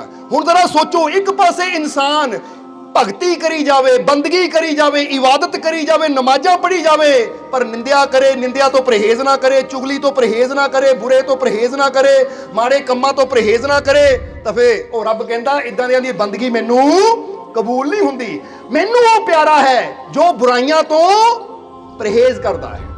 ਜੇ ਤੁਹਾਡੇ ਮੂਹਰੇ ਕੋਈ ਚੀਜ਼ ਆਂਦੀ ਹੈ ਨਾ, ਤੁਹਾਨੂੰ ਪਤਾ ਹੈ ਇਹ ਉਹ ਚੀਜ਼ ਹੈ ਜੋ ਮੇਰੇ ਰੱਬ ਨੂੰ ਪਿਆਰੀ ਨਹੀਂ ਹੈ, ਮੇਰੇ ਰੱਬ ਨੂੰ ਪਸੰਦ ਨਹੀਂ ਹੈ, ਜਾਂ ਮੇਰੇ ਜੀਵਨ ਵਾਸਤੇ ਅੱਛੀ ਨਹੀਂ ਹੈ, ਉਹ ਚਾਹੇ ਲੱਖ ਕੋਈ ਤੁਹਾਨੂੰ ਕਵੇ ਇਸਤੇਮਾਲ ਕਰ ਲੈ, ਇਹ ਇਸਤੇਮਾਲ ਕਰ ਲੈ, ਵਰਤ ਲੈ, ਇਹਨੂੰ ਖਾ ਲੈ ਜਾਂ ਪੀ ਲੈ ਜਾਂ ਪਾ ਲੈ, ਉਹ ਕਹਿੰਦਾ ਨਹੀਂ ਬਈ ਇਹ ਉਹ ਚੀਜ਼ ਹੈ ਜੋ ਮੈਨੂੰ ਮੇਰੇ ਮਾਲਕ ਦੀ ਰਹਿਮਤ ਤੋਂ ਦੂਰ ਕਰਨ ਵਾਲੀ ਹੈ, ਇਸ ਲਈ ਮੈਂ ਇਹਦੇ ਨੇੜੇ ਨਹੀਂ ਜਾ ਸਕਦਾ। ਇਹਨੂੰ ਕਹਿੰਦੇ ਪਰਹੇਜ਼ ਕਰਨਾ। ਸਮਝਦੇ ਹੋ ਕਿ ਨਹੀਂ? ਇਸ ਕਰਕੇ ਇਹ ਰੱਬ ਦਾ ਫਰਮਾਨ ਹੈ ਕਿ ਸਭ ਤੋਂ ਬਿਹਤਰ ਉਹ ਹੈ। ਹੁਣ ਤੁਸੀਂ ਵੀ ਜ਼ਰਾ ਸੋਚੋ ਕਿ ਮੈਂ ਪਰਹੇਜ਼ ਕਰਦਾ ਕਿ ਜਦੋਂ ਮੈਨੂੰ ਮੌਕਾ ਮਿਲੇ ਕਿਸੇ ਦੀ ਨਿੰਦਿਆ ਕਰਨ ਦਾ, ਪਰ ਮੈਂ ਉਹ ਨਿੰਦਿਆ ਨਹੀਂ ਕਰਦਾ। ਇਹਨੂੰ ਕਹਿੰਦੇ ਪਰਹੇਜ਼ਗਾਰ। ਮੌਕਾ ਤਾਂ ਸੀ ਪਰ ਨਹੀਂ ਕੀਤੀ। ਮੇਰੇ ਕੋ ਅਵਸਰ ਸੀ ਕ੍ਰੋਧ ਕਰਨ ਦਾ, ਦੂਜੇ ਨੂੰ ਗਾਲੀ ਦੇਣ ਦਾ, ਪਰ ਮੈਂ ਗਾਲੀ ਨਹੀਂ ਦਿੱਤੀ, ਕ੍ਰੋਧ ਨਹੀਂ ਕੀਤਾ, ਇਹ ਸੋਚ ਕੇ ਕਿ ਗਾਲੀ ਦੇਣਾ, ਕ੍ਰੋਧ ਦੇਣਾ ਉਹ ਮੇਰੇ ਰੱਬ ਨੂੰ ਪਸੰਦ ਨਹੀਂ ਹੈ, ਮੇਰੇ ਮਾਲਿਕ ਨੂੰ ਪਸੰਦ ਨਹੀਂ ਹੈ, ਇਸ ਲਈ ਮੈਂ ਪਰਹੇਜ਼ ਕੀਤਾ। ਰੱਬ ਕਹਿੰਦਾ ਜਿਹੜਾ ਮੇਰੀ ਖਾਤਰ ਬੁਰਾਈਆਂ ਨੂੰ ਛੱਡਦਾ ਹੈ, ਮਾੜੇ ਕਰਮਾਂ ਨੂੰ ਛੱਡਦਾ ਹੈ, ਉਹ ਹੈ ਮੇਰਾ ਸਭ ਤੋਂ ਜ਼ਿਆਦਾ ਪਿਆਰਾ। ਮੈਂ ਉਹਨੂੰ ਸਭ ਤੋਂ ਜ਼ਿਆਦਾ ਪਿਆਰ ਕਰਦਾ, ਮੈਂ ਉਹਦੇ ਨਾਲ ਸਭ ਤੋਂ ਜ਼ਿਆਦਾ ਮੁਹੱਬਤ ਕਰਦਾ, ਔਰ ਮੇਰੀਆਂ ਨਜ਼ਰਾਂ 'ਚ ਸਭ ਤੋਂ ਬਿਹਤਰ ਉਹ ਹੈ। ਹੁਣ ਰੱਬ ਦੀਆਂ ਨਜ਼ਰਾਂ 'ਚ ਬਿਹਤਰ ਉਹ ਹੈ ਜੋ ਬੁਰਾਈਆਂ ਤੋਂ ਬਚਦਾ ਹੈ। ਤਾਂ ਜੇ ਇਨਸਾਨ ਦੀਆਂ ਨਜ਼ਰਾਂ 'ਚ ਬਿਹਤਰ ਦਿਖਿਆ ਜਾਵੇ ਕਿ ਭਾਈ ਬਿਹਤਰ ਕੌਣ ਹੈ ਤੁਹਾਡੀਆਂ ਨਜ਼ਰਾਂ 'ਚ, ਤਾਂ ਬੰਦਾ ਕਹਿੰਦਾ ਮੇਰੀਆਂ ਨਜ਼ਰਾਂ 'ਚ ਬਿਹਤਰ ਉਹ ਹੈ ਜਿਹੜਾ ਚੰਗਾ ਕੱਪੜਾ ਪਾਇਆ ਹੋਵੇ, ਜਿਹਦਾ ਚੰਗਾ ਘਰ ਹੋਵੇ, ਜੇ ਕੋਈ ਚੰਗੀ ਗੱਡੀ ਹੋਵੇ, ਚੰਗਾ ਪੈਸਾ ਹੋਵੇ। ਅੱਜ ਇਨਸਾਨ ਉਹਨਾਂ ਨੂੰ ਬਿਹਤਰ ਕਹਿੰਦਾ ਹੈ ਜਿਨ੍ਹਾਂ ਕੋਲ ਪਦਾਰਥ ਹੈ, ਪਰ ਰੱਬ ਉਹਨਾਂ ਨੂੰ ਬਿਹਤਰ ਕਹਿੰਦਾ ਹੈ ਜਿਨ੍ਹਾਂ ਕੋਲ ਅੱਛੀ ਕਰਨੀ ਹੈ, ਜਿਨ੍ਹਾਂ ਦੀ ਸੋਚ ਅੱਛੀ ਹੈ। ਔਰ ਇਹ ਗੱਲ ਤੁਹਾਨੂੰ ਵੀ ਕਵਾਂਗੇ ਅਸੀਂ। ਅੱਜ ਜੇ ਬੰਦਾ ਕਵੇ ਨਾ ਕਿ ਦੁਨੀਆ ਤੇ ਬੁਰਾਈ ਜ਼ਿਆਦਾ ਕਿਉਂ ਹੈ, ਬੁਰਾਈ ਜ਼ਿਆਦਾ ਕਿਉਂ ਹੈ, ਤਾਂ ਉਹਦਾ ਇੱਕ ਕਾਰਨ ਹੈ ਬੁਰਾਈ ਜ਼ਿਆਦਾ ਹੋਣ ਦਾ। ਦੱਸੀਏ ਕਾਰਨ ਕੀ ਹੈ? ਅੱਜ ਬੁਰਾਈ ਜ਼ਿਆਦਾ ਹੋਣ ਦਾ ਕਾਰਨ ਇੱਕੋ ਹੀ ਹੈ ਕਿ ਪਹਿਲਾ ਸਮਾਂ ਸੀ ਕਿ ਪਹਿਲੇ ਸਮੇਂ ਦੇ ਅੰਦਰ ਚਾਹੇ ਕੋਈ ਟੀਚਰ ਹੁੰਦਾ ਸੀ, ਚਾਹੇ ਕੋਈ ਕਿਸੇ ਤਰ੍ਹਾਂ ਦਾ ਵੀ ਕਿਸੇ ਵੀ ਕੰਮ 'ਚ ਹੁੰਦਾ ਸੀ, ਤਾਂ ਉਹਨਾਂ ਕੋਲ ਇਮਾਨਦਾਰੀ ਹੁੰਦੀ ਸੀ। ਸਮਝਦੇ ਹੋ ਕਿ ਨਹੀਂ? ਉਹਨਾਂ ਕੋਲ ਪ੍ਰੇਮ ਹੁੰਦਾ ਸੀ, ਉਹਨਾਂ ਕੋਲ ਸੱਚਾਈ ਹੁੰਦੀ ਸੀ। ਔਰ ਪਹਿਲੇ ਸਮੇਂ 'ਚ ਜਰਾ ਧਿਆਨ ਦੇਣਾ, ਜਦੋਂ ਕੋਈ ਆਂਦਾ ਸੀ ਨਾ ਸੱਚਾ ਬੰਦਾ, ਤਾਂ ਲੋਕ ਖੜੇ ਹੋ ਜਾਂਦੇ ਸੀ, ਭਾਈ ਇਹ ਸੱਚਾ ਬੰਦਾ ਆਇਆ ਹੈ, ਇਮਾਨਦਾਰ ਬੰਦਾ, ਇਹਦੀ ਇੱਜ਼ਤ ਕਰੋ, ਸਤਿਕਾਰ ਕਰੋ, ਇਹਨੂੰ ਬਿਠਾਓ। ਸਮਝਦੇ ਹੋ ਕਿ ਨਹੀਂ? ਪਰ ਅੱਜ ਕੀ ਹੋ ਰਿਹਾ ਹੈ? ਅੱਜ ਕੋਈ ਮਰਸਡੀ ਗੱਡੀ ਚੋਂ ਨਿਕਲੇ ਨਾ, ਚਾਹੇ ਹੋਵੇ ਚੋਰ ਹੀ, ਪਰ ਨਿਕਲ ਕੇ ਆਵੇ, ਲੋਕਾਂ ਨੇ ਹੱਥ ਜੋੜ ਕੇ ਖੜ ਜਾਣਾ ਹੈ। ਕਿਉਂਕਿ ਅੱਜ ਅਸੀਂ ਕਿਹਨੂੰ ਇੱਜ਼ਤ ਦਿੰਦੇ ਹਾਂ? ਜੇ ਕੋ ਪੈਸਾ ਹੈ। ਅਗਰ ਅੱਜ ਅਸੀਂ ਸਾਰੇ ਰਲ ਕੇ ਫੈਸਲਾ ਕਰ ਲਈਏ ਕਿ ਅਸੀਂ ਪੈਸੇ ਨੂੰ ਦੇਖ ਕੇ ਇੱਜ਼ਤ ਨਹੀਂ ਦੇਣੀ, ਅਸੀਂ ਗੱਡੀਆਂ ਦੇਖ ਕੇ ਇੱਜ਼ਤ ਨਹੀਂ ਦੇਣੀ, ਕੋਠੀਆਂ ਦੇਖ ਕੇ ਇੱਜ਼ਤ ਨਹੀਂ ਦੇਣੀ, ਅਸੀਂ ਇੱਜ਼ਤ ਦੇਣੀ ਹੈ ਕਰਮ ਦੇਖ ਕੇ, ਅੱਛਾਈ ਦੇਖ ਕੇ, ਕਿ ਬੰਦਾ ਸੱਚਾ ਹੈ ਤੇ ਅਸੀਂ ਇੱਜ਼ਤ ਕਰਨੀ ਹੈ, ਬੰਦਾ ਨੇਕ ਹੈ ਤੇ ਇੱਜ਼ਤ ਕਰਨੀ ਹੈ। ਇਹ ਝੂਠਾ ਹੈ ਤਾਂ ਚਾਹੇ ਕੋਠੀਆਂ ਦਾ ਮਾਲਿਕ ਹੋਵੇ, ਅਸੀਂ ਇੱਜ਼ਤ ਨਹੀਂ ਕਰਨੀ, ਤਾਂ ਫਿਰ ਤੁਸੀਂ ਦੇਖੋ ਅੱਛਾਈ ਦਾ ਟ੍ਰੈਂਡ ਆ ਜਾਏਗਾ, ਕਿਉਂਕਿ ਹਰ ਕੋਈ ਇੱਜ਼ਤ ਚਾਹੁੰਦਾ ਹੈ। ਹੁਣ ਜਰਾ ਸੋਚੋ, ਹੁਣ ਤੁਹਾਡਾ ਮਨ ਕੀ ਹੈ? ਤੁਸੀਂ ਜਦੋਂ ਦੇਖਦੇ ਹੋ ਕਿ ਇੱਕ ਸੱਚਾ ਬੰਦਾ, ਇੱਕ ਨੇਕ ਬੰਦਾ, ਇੱਕ ਰੱਬ ਨੂੰ ਮੰਨਣ ਵਾਲਾ ਬੰਦਾ, ਉਹਨੂੰ ਕੋਈ ਪੁੱਛਦਾ ਨਹੀਂ ਹੈ। ਤਾਂ ਇੱਕ ਝੂਠਾ ਬੰਦਾ, ਇੱਕ ਪਾਪੀ ਬੰਦਾ ਹੇਰਾ ਫੇਰੀਆਂ ਕਰਕੇ ਉਹ ਜਦੋਂ ਆਂਦਾ ਹੈ ਤਾਂ ਲੋਕ ਹੱਥ ਜੋੜ ਕੇ ਖੜ ਜਾਂਦੇ। ਤਾਂ ਬੰਦੇ ਦੇ ਮਨ 'ਚ ਪਤਾ ਕੀ ਆਂਦਾ ਹੈ? ਉਹ ਭਾਈ ਪੈਸਾ ਬੜਾ ਜ਼ਰੂਰੀ ਹੈ। ਹੁਣ ਚਾਹੇ ਹੇਰਾ ਫੇਰੀ ਕਰਕੇ, ਠੱਗੀ ਕਰਕੇ ਇੱਜ਼ਤ ਤਾਂ ਬਣਾਣੀ ਹੈ ਮੈਂ, ਚਾਹੇ ਮੈਨੂੰ ਹੇਰਾ ਫੇਰੀ ਕਰਨੀ ਪਵੇ। ਜਿੱਦਾਂ ਇਹ ਪੈਸੇ ਨਾਲ ਇੱਜ਼ਤ ਪਾ ਰਿਹਾ ਹੈ, ਮੈਂ ਵੀ ਇੱਜ਼ਤ ਪਾਣੀ ਹੈ। ਪਰ ਜੇ ਇਦਾਂ ਹੋਵੇ, ਜ਼ਰਾ ਸੋਚੋ, ਜੇ ਇਦਾਂ ਦਾ ਚੱਲਣ ਬਣਾ ਦਈਏ ਅਸੀਂ ਕਿ ਸੱਚੇ ਨੂੰ ਇੱਜ਼ਤ ਦੇਣੀ ਹੈ, ਪੈਸੇ ਵਾਲਾ ਆਵੇ ਵੀ, ਗੱਡੀਆਂ ਵਾਲਾ ਆਵੇ ਵੀ, ਅਸੀਂ ਨਹੀਂ ਭਾਈ ਇਹ ਬੰਦਾ ਇੱਜ਼ਤ ਦੇ ਲਾਇਕ ਨਹੀਂ, ਕਿਉਂਕਿ ਗੱਲ-ਗੱਲ ਤੇ ਠੱਗੀਆਂ ਕਰਦਾ ਹੈ, ਝੂਠ ਬੋਲਦਾ ਹੈ, ਦੂਜਿਆਂ ਨਾਲ ਖਿੱਚ ਕੇ ਬੋਲਦਾ ਹੈ, ਦੂਜਿਆਂ ਦੀ ਕਦਰ ਨਹੀਂ ਕਰਦਾ, ਇਸ ਕਰਕੇ ਇਹਨੂੰ ਇੱਜ਼ਤ ਨਹੀਂ ਦੇਣੀ। ਪਰ ਉਹ ਸੱਚਾ ਬੰਦਾ ਆ ਰਿਹਾ ਨਾ, ਇਹਦੇ ਪੈਰਾਂ ਨੂੰ ਹੱਥ ਲਾ ਦਈਏ, ਇਹਦੇ ਕੀ ਹੱਥ ਜੋੜ ਕੇ ਖੜ ਦਈਏ, ਤਾਂ ਦੇਖਣ ਵਾਲੇ ਦੇ ਮਨ 'ਚ ਕੀ ਆਣਾ ਕਿ ਭਾਈ ਪੈਸਾ ਬੇਸ਼ੱਕ ਕਮਾਈਏ ਨਾ ਕਮਾਈਏ, ਪਰ ਇੱਜ਼ਤ ਚਾਹੀਦੀ ਤੇ ਸੱਚਾਈ ਕਮਾਣੀ ਹੈ। ਕਿਉਂਕਿ ਨਜ਼ਰੀਆ ਬੰਦੇ ਦਾ ਉਦਾਂ ਦਾ ਹੋ ਜਾਂਦਾ, ਉਹ ਜਿੱਦਾਂ ਦਾ ਦੇਖਦਾ ਹੈ। ਔਰ ਸਮਝਦੇ ਹੋ ਕਿ ਨਹੀਂ? ਅੱਜ ਬੰਦਾ ਜ਼ਰਾ ਗੌਰ ਕਰਨਾ, ਪੀਰਾਂ ਫਕੀਰਾਂ ਨੂੰ ਮੰਨਦਾ ਨਹੀਂ ਹੈ, ਉਹਨਾਂ ਦਾ ਨਾਮ ਜਪਦਾ ਨਹੀਂ ਹੈ।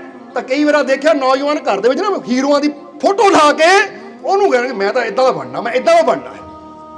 ਹੁਣ ਜਦੋਂ ਇਹ ਚੀਜ਼ ਨੂੰ ਇੱਜ਼ਤ ਦਿੰਦੇ ਆ ਤਾਂ ਬਾਕੀਆਂ ਦੇ ਮਨ 'ਚ ਕੀ ਆਉਂਦਾ ਹੈ ਕਿ ਭਾਈ ਹੀਰੋ ਬਣੀਏ, ਚਾਹੇ ਬੰਬੇ ਜਾ ਕੇ ਠਗੇ ਜਾਈਏ, ਚਾਹੇ ਉੱਥੋਂ ਮੁੜ ਕੇ ਆਈਏ ਨਾ, ਪਰ ਬਣਨਾ ਹੀਰੋ ਹੈ। ਕਿਉਂ? ਕਿਉਂਕਿ ਸਾਰੇ ਜਿਹਨੂੰ ਇੱਜ਼ਤ ਦਿੰਦੇ ਆ ਨਾ, ਉਹ ਜਿਹਨੂੰ ਰਿਸਪੈਕਟ ਦਿੰਦੇ ਆ, ਜਿਹਦੇ ਨਾਲ ਪਿਆਰ ਕਰਦੇ ਆ, ਫਿਰ ਅਗਲੇ ਦੇ ਮਨ 'ਚ ਹੁੰਦਾ ਮੈਨੂੰ ਪਿਆਰ ਵੀ ਚਾਹੀਦਾ, ਇੱਜ਼ਤ ਵੀ ਚਾਹੀਦੀ, ਉਹਨੂੰ ਮਿਲ ਰਿਹਾ ਤਾਂ ਮੈਂ ਵੀ ਉਦਾਂ ਦਾ ਬਣਨ ਦੀ ਕੋਸ਼ਿਸ਼ ਕਰਾਂ।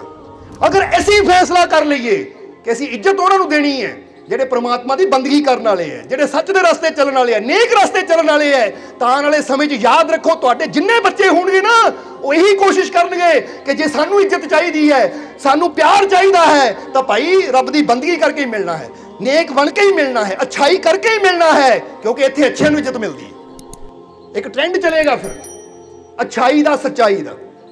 ਅੱਜ ਹੁੰਦਾ ਕੀ ਹੈ, ਜਦੋਂ ਲੋਕ ਦੇਖਦੇ ਆ ਨਾ, ਉਹ ਸੱਚੇ ਤਾਂ ਕੋਈ ਇੱਜ਼ਤ ਹੀ ਹੈ ਨਹੀਂ, ਸੱਚੇ ਨੂੰ ਕੋਈ ਪੁੱਛਦਾ ਨਹੀਂ ਹੈ, ਤਾਂ ਕੀ ਫਾਇਦਾ ਫਿਰ ਸੱਚੇ ਬਣਨ ਦਾ? ਕੀ ਲੈਣਾ ਮੈਂ ਸੱਚਾ ਬਣ ਕੇ? ਉਹ ਸੱਚੇ ਨੂੰ ਕੀ ਮਿਲ ਗਿਆ? ਧੱਕੇ ਹੀ ਮਿਲਦੇ ਆ, ਠੋਕਰਾਂ ਹੀ ਮਿਲਦੀਆਂ ਹੈ।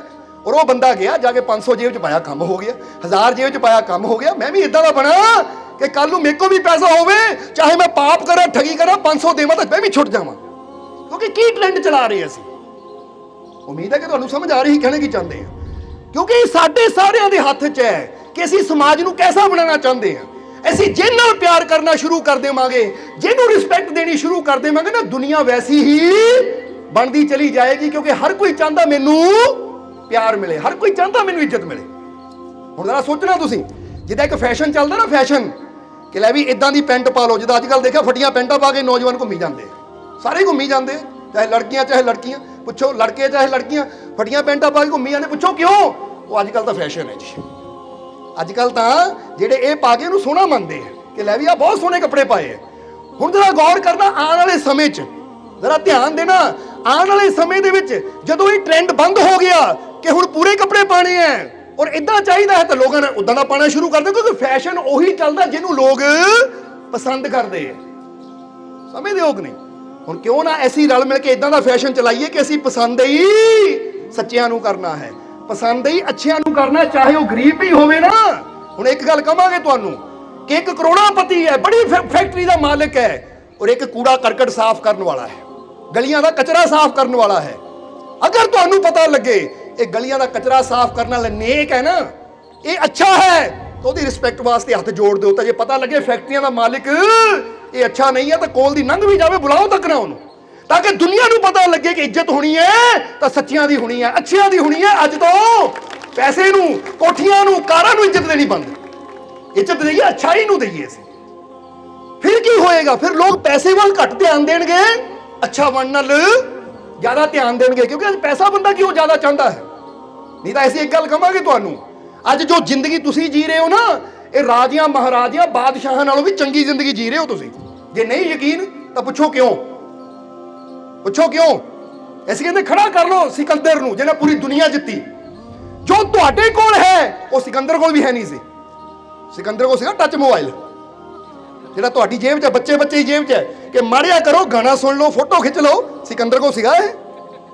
ਹੁਣ ਸਿਕੰਦਰ ਨੇ ਜੇ ਹੁਸ਼ਿਆਰਪੁਰ ਤੋਂ ਜਲੰਧਰ ਤੋਂ ਦਿੱਲੀ ਨੂੰ ਜਾਣਾ ਹੋਵੇ ਨਾ ਘੋੜੇ ਤੇ ਬਹਿ ਕੇ, ਤਾਂ ਉਹਨੂੰ ਸ਼ਾਇਦ ਪੂਰਾ 1.5-2 ਦਿਨ ਲੱਗ ਜਾਣ, ਤਾਂ ਤੁਸੀਂ 8 ਘੰਟਿਆਂ ਦੀ ਗੱਡੀ 'ਚ ਸਲਫ ਦਿੱਤੀ, ਰੇਸ ਦਿੱਤੀ, ਪਹੁੰਚ ਗਏ। ਹੁਣ ਜਿਹੜੀਆਂ ਸੁਵਿਧਾਵਾਂ ਤੁਹਾਡੇ ਕੋਲ ਹੈ, ਤੁਸੀਂ ਕਹਿੰਦੇ ਹੋ ਕਿ ਲੈ ਵੀ ਸਿਕੰਦਰ ਦੇ ਤਾਂ ਨੌਕਰ ਸੀ, ਨੌਕਰ ਰੱਖੇ ਹੋਏ ਸੀ, ਕਿ ਬੈਠੇ ਨੂੰ ਉਹਨੂੰ ਪਾਣੀ ਮਿਲਦਾ ਸੀ, ਤਾਂ ਤੁਸੀਂ ਵੀ ਕੀ ਕਰਦੇ ਹੋ? ਟੂਟੀ ਖੋਲਦੇ ਹੋ, ਪਾਣੀ ਆ ਜਾਂਦਾ ਹੈ, ਤੁਹਾਨੂੰ ਲੈਣ ਜਾਣਾ ਪੈਂਦਾ ਖੂਹ ਤੇ, ਨਦੀ ਤੇ।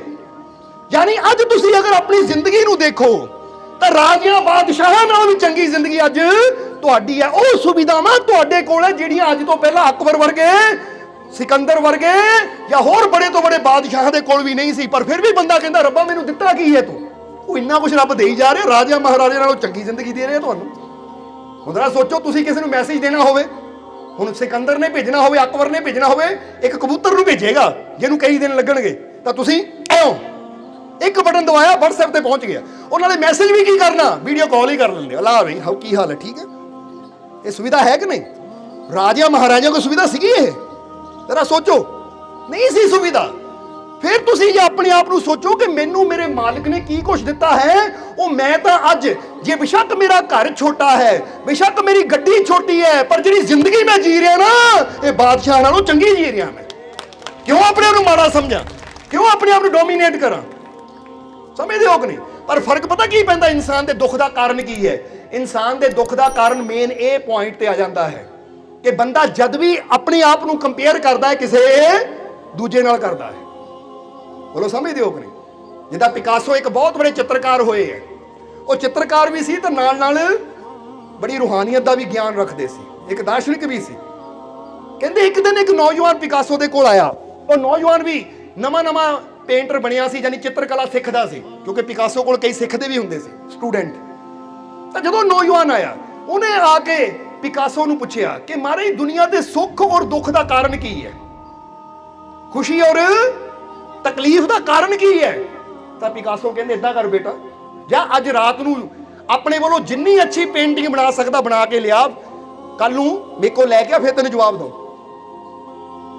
ਜ਼ਰਾ ਸਮਝਣਾ ਸਾਰਿਆਂ ਨੇ, ਇਹ ਗੱਲ ਸਾਡੇ ਸਾਰਿਆਂ ਨਾਲ ਜੁੜੀ ਹੋਈ ਹੈ ਕਿ ਬੇਟਾ ਜਾ ਅੱਜ ਰਾਤ ਨੂੰ ਇੱਕ ਤਸਵੀਰ ਬਣਾ, ਪੇਂਟਿੰਗ ਬਣਾ, ਜਿੰਨਾ ਤੂੰ ਜ਼ੋਰ ਲਾ ਸਕਦਾ ਅੱਛੀ ਬਣਾਉਣ ਨੂੰ ਬਣਾ, ਔਰ ਲੈ ਕੇ ਸਵੇਰੇ ਮੇਰੇ ਕੋਲ ਆ।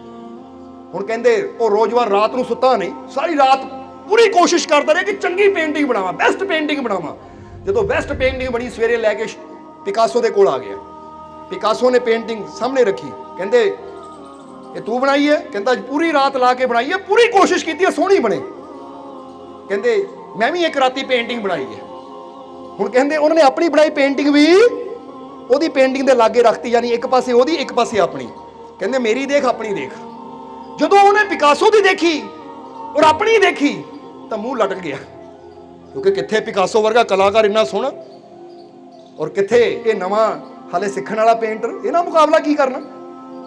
ਉਦਾਸ ਹੋ ਗਿਆ, ਪਰੇਸ਼ਾਨ ਹੋ ਗਿਆ। ਪਿਕਾਸੋ ਕਹਿੰਦੇ ਕੀ ਗੱਲ, ਹੁਣੇ ਤੂੰ ਖੁਸ਼ ਸੀ, ਉਦਾਸ ਕਿਉਂ ਹੋ ਗਿਆ?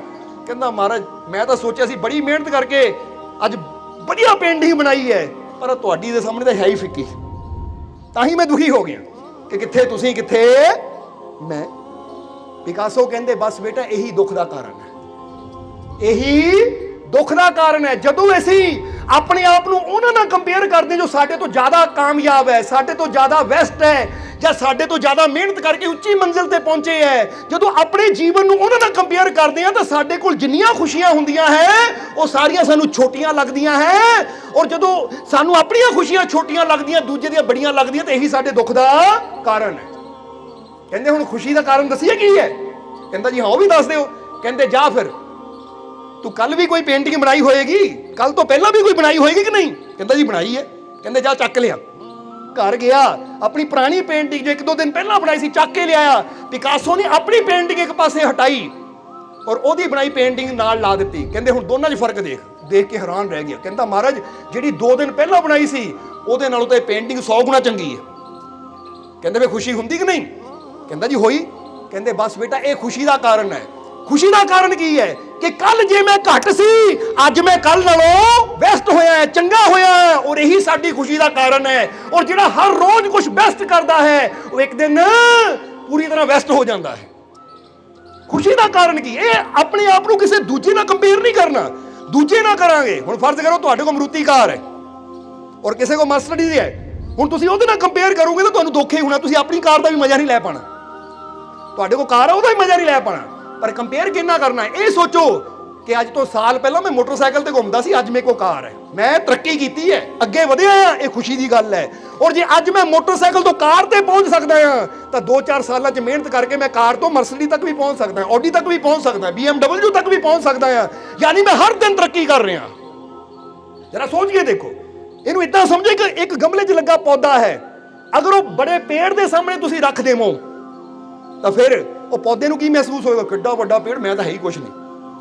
ਪਰ ਜੇ ਉਹ ਪੌਦੇ ਨੂੰ ਕਹੀਏ ਸਬਰ ਰੱਖ, ਮਿਹਨਤ ਕਰ, ਤੈਨੂੰ ਸਹੀ ਪਾਣੀ ਮਿਲੇ, ਸਹੀ ਖਾਦ ਮਿਲੇ, ਤਾਂ ਤੂੰ ਵੀ ਦੇਖੀ ਕੁਝ ਸਾਲਾਂ 'ਚ ਉਹ ਪੌਦੇ ਨੂੰ ਜ਼ਮੀਨ 'ਚ ਬੋ ਦਿੱਤਾ ਜਾਂਦਾ ਹੈ ਔਰ ਪੌਦਾ ਫਿਰ ਪੇੜ ਨੂੰ ਦੇਖਦਾ ਹੈ, ਪੇੜ ਬਹੁਤ ਬੜਾ, ਮੈਂ ਬੜਾ ਛੋਟਾ ਆ, ਮੈਂ ਬੜਾ ਛੋਟਾ ਆ।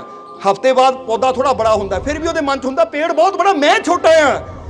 15 ਦਿਨਾਂ ਬਾਅਦ, ਮਹੀਨੇ ਬਾਅਦ ਉਹ ਥੋੜਾ ਹੋਰ ਵੱਧਦਾ ਹੈ, ਪਰ ਬੜਾ ਪੇੜ ਜੋ ਕਈਆਂ ਸਾਲਾਂ ਤੋਂ ਲੋਕਾਂ ਫਿਰ ਬੜਾ ਹੈ। ਪੌਦਾ ਕਹਿੰਦਾ ਮੈਂ ਬੜਾ ਛੋਟਾ ਆ। ਇੱਕ ਫਕੀਰ ਆਂਦੇ, ਕਹਿੰਦੇ ਦੁਖੀ ਕਿਉਂ ਹੈ? ਉਹ ਕਹਿੰਦਾ ਮਹਾਰਾਜ ਦੇਖੋ, ਅੱਜ ਮੈਨੂੰ 2 ਮਹੀਨੇ ਹੋ ਗਏ ਜ਼ਮੀਨ 'ਚ ਲੱਗੇ ਨੂੰ, ਪੇੜ ਕਿੱਡਾ ਵੱਡਾ, ਮੈਂ ਤਾਂ ਛੋਟਾ ਜਿਹਾ ਆ। ਉਹ ਫਕੀਰ ਕਹਿੰਦੇ ਇਹ ਨਾ ਦੇਖ ਪੇੜ ਕਿੱਡਾ ਵੱਡਾ ਹੈ, ਤੂੰ ਇਹ ਦੇਖ ਮੈਂ ਹਰ ਰੋਜ਼ ਗਰੋਥ ਕਰ ਰਿਹਾ, ਤੂੰ ਹਰ ਰੋਜ਼ ਵੱਧ ਰਿਹਾ ਹੈ।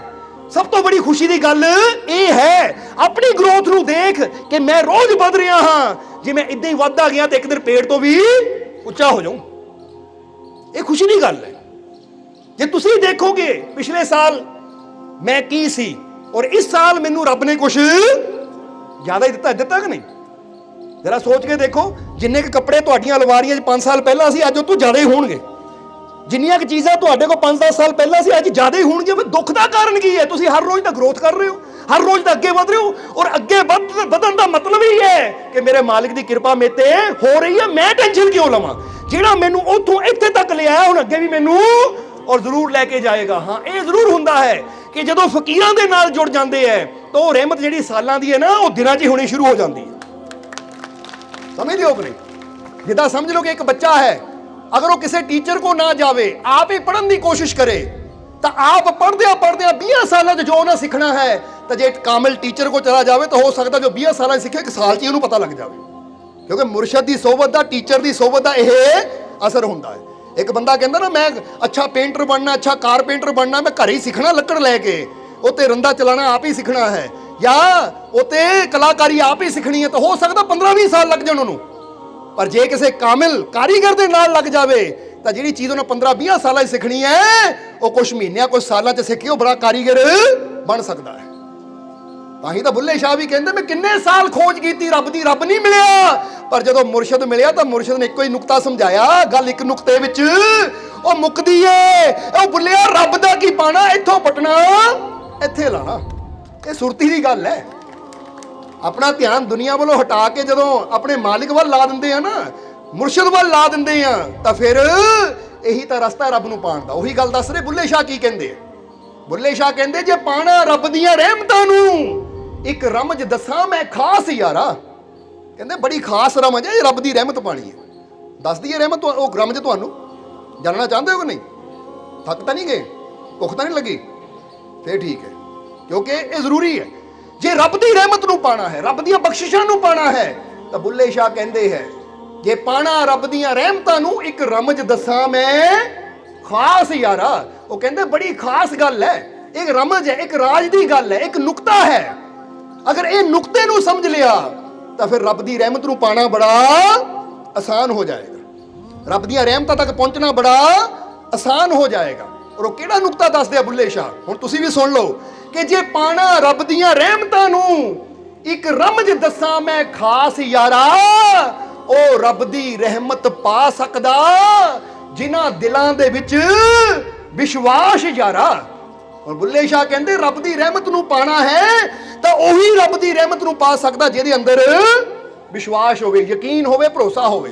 ਕਿਹੜਾ ਭਰੋਸਾ? ਕਿ ਮੈਨੂੰ ਯਕੀਨ ਹੈ ਕਿ ਮੇਰਾ ਮਾਲਿਕ ਮੇਰੇ ਨਾਲ ਹੈ। ਜੇ ਮੇਰੇ 'ਚ ਜੀਵਨ 'ਚ ਕੋਈ ਦੁੱਖ ਹੈ ਤਾਂ ਮੈਨੂੰ ਯਕੀਨ ਹੈ ਕਿ ਮੇਰਾ ਮਾਲਿਕ ਮੇਰੇ ਦੁੱਖਾਂ ਨੂੰ ਦੂਰ ਕਰਨ ਦੀ ਤਾਕਤ ਰੱਖਦਾ ਹੈ। ਜੇ ਮੇਰੇ ਜੀਵਨ 'ਚ ਕੋਈ ਪਰੇਸ਼ਾਨੀ ਹੈ, ਜੇ ਮੇਰੇ ਕਾਰੋਬਾਰ 'ਚ ਕੋਈ ਕਮੀ ਹੈ, ਤਾਂ ਮੈਨੂੰ ਯਕੀਨ ਹੈ ਕਿ ਮੇਰਾ ਮਾਲਿਕ ਮੇਰੀਆਂ ਸਾਰੀਆਂ ਕਮੀਆਂ ਨੂੰ ਪੂਰੀਆਂ ਕਰ ਸਕਦਾ ਹੈ। ਜਿਹੜਾ ਇਦਾਂ ਦਾ ਵਿਸ਼ਵਾਸ ਰੱਖਦਾ ਹੈ, ਜੇ ਉਹਦੇ ਜੀਵਨ 'ਚ ਕੋਈ ਤਕਲੀਫ, ਕੋਈ ਕਮੀ, ਕੋਈ ਪਰੇਸ਼ਾਨੀ ਹੋਵੇ ਵੀ, ਤਾਂ ਉਹਨਾਂ ਦੀਆਂ ਪਰੇਸ਼ਾਨੀਆਂ, ਤਕਲੀਫਾਂ, ਕਮੀਆਂ ਦੂਰ ਵੀ ਜਲਦੀ ਹੋ ਜਾਂਦੀਆਂ ਹੈ। ਸਮਝ ਰਹੇ ਹੋ ਕਿ ਨਹੀਂ?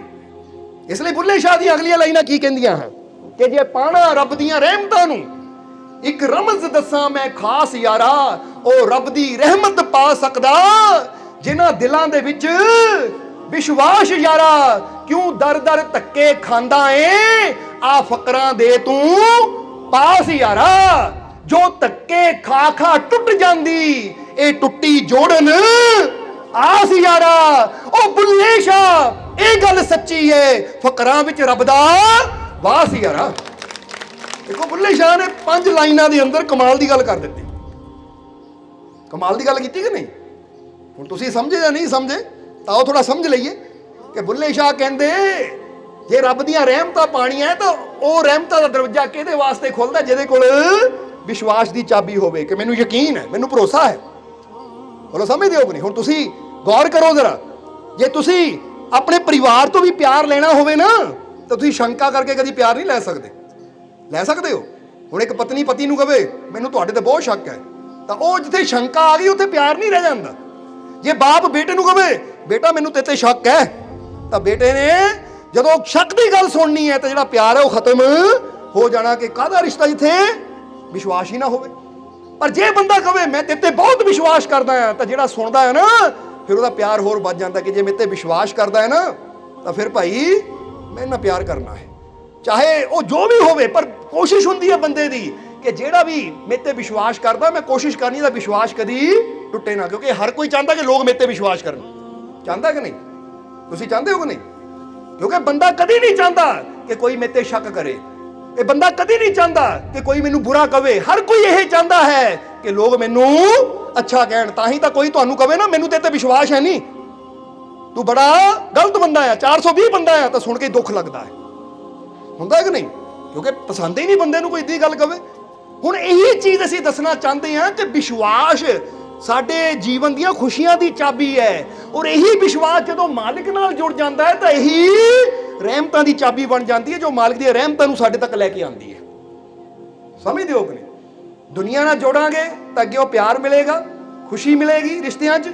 ਪਰ ਜਦੋਂ ਰੱਬ ਨਾਲ ਜੋੜਾਂਗੇ ਤਾਂ ਰਹਿਮਤਾਂ ਮਿਲਣਗੀਆਂ ਔਰ ਰਹਿਮਤਾਂ ਦੇ ਵਿੱਚ ਤਾਂ ਖੁਸ਼ੀਆਂ, ਬਰਕਤਾਂ, ਕਾਮਯਾਬੀ, ਅੱਛੀ ਸਿਹਤ ਸਭ ਕੁਝ ਆ ਜਾਂਦਾ ਹੈ। ਸਮਝਦੇ ਹੋ ਕਿ ਨਹੀਂ?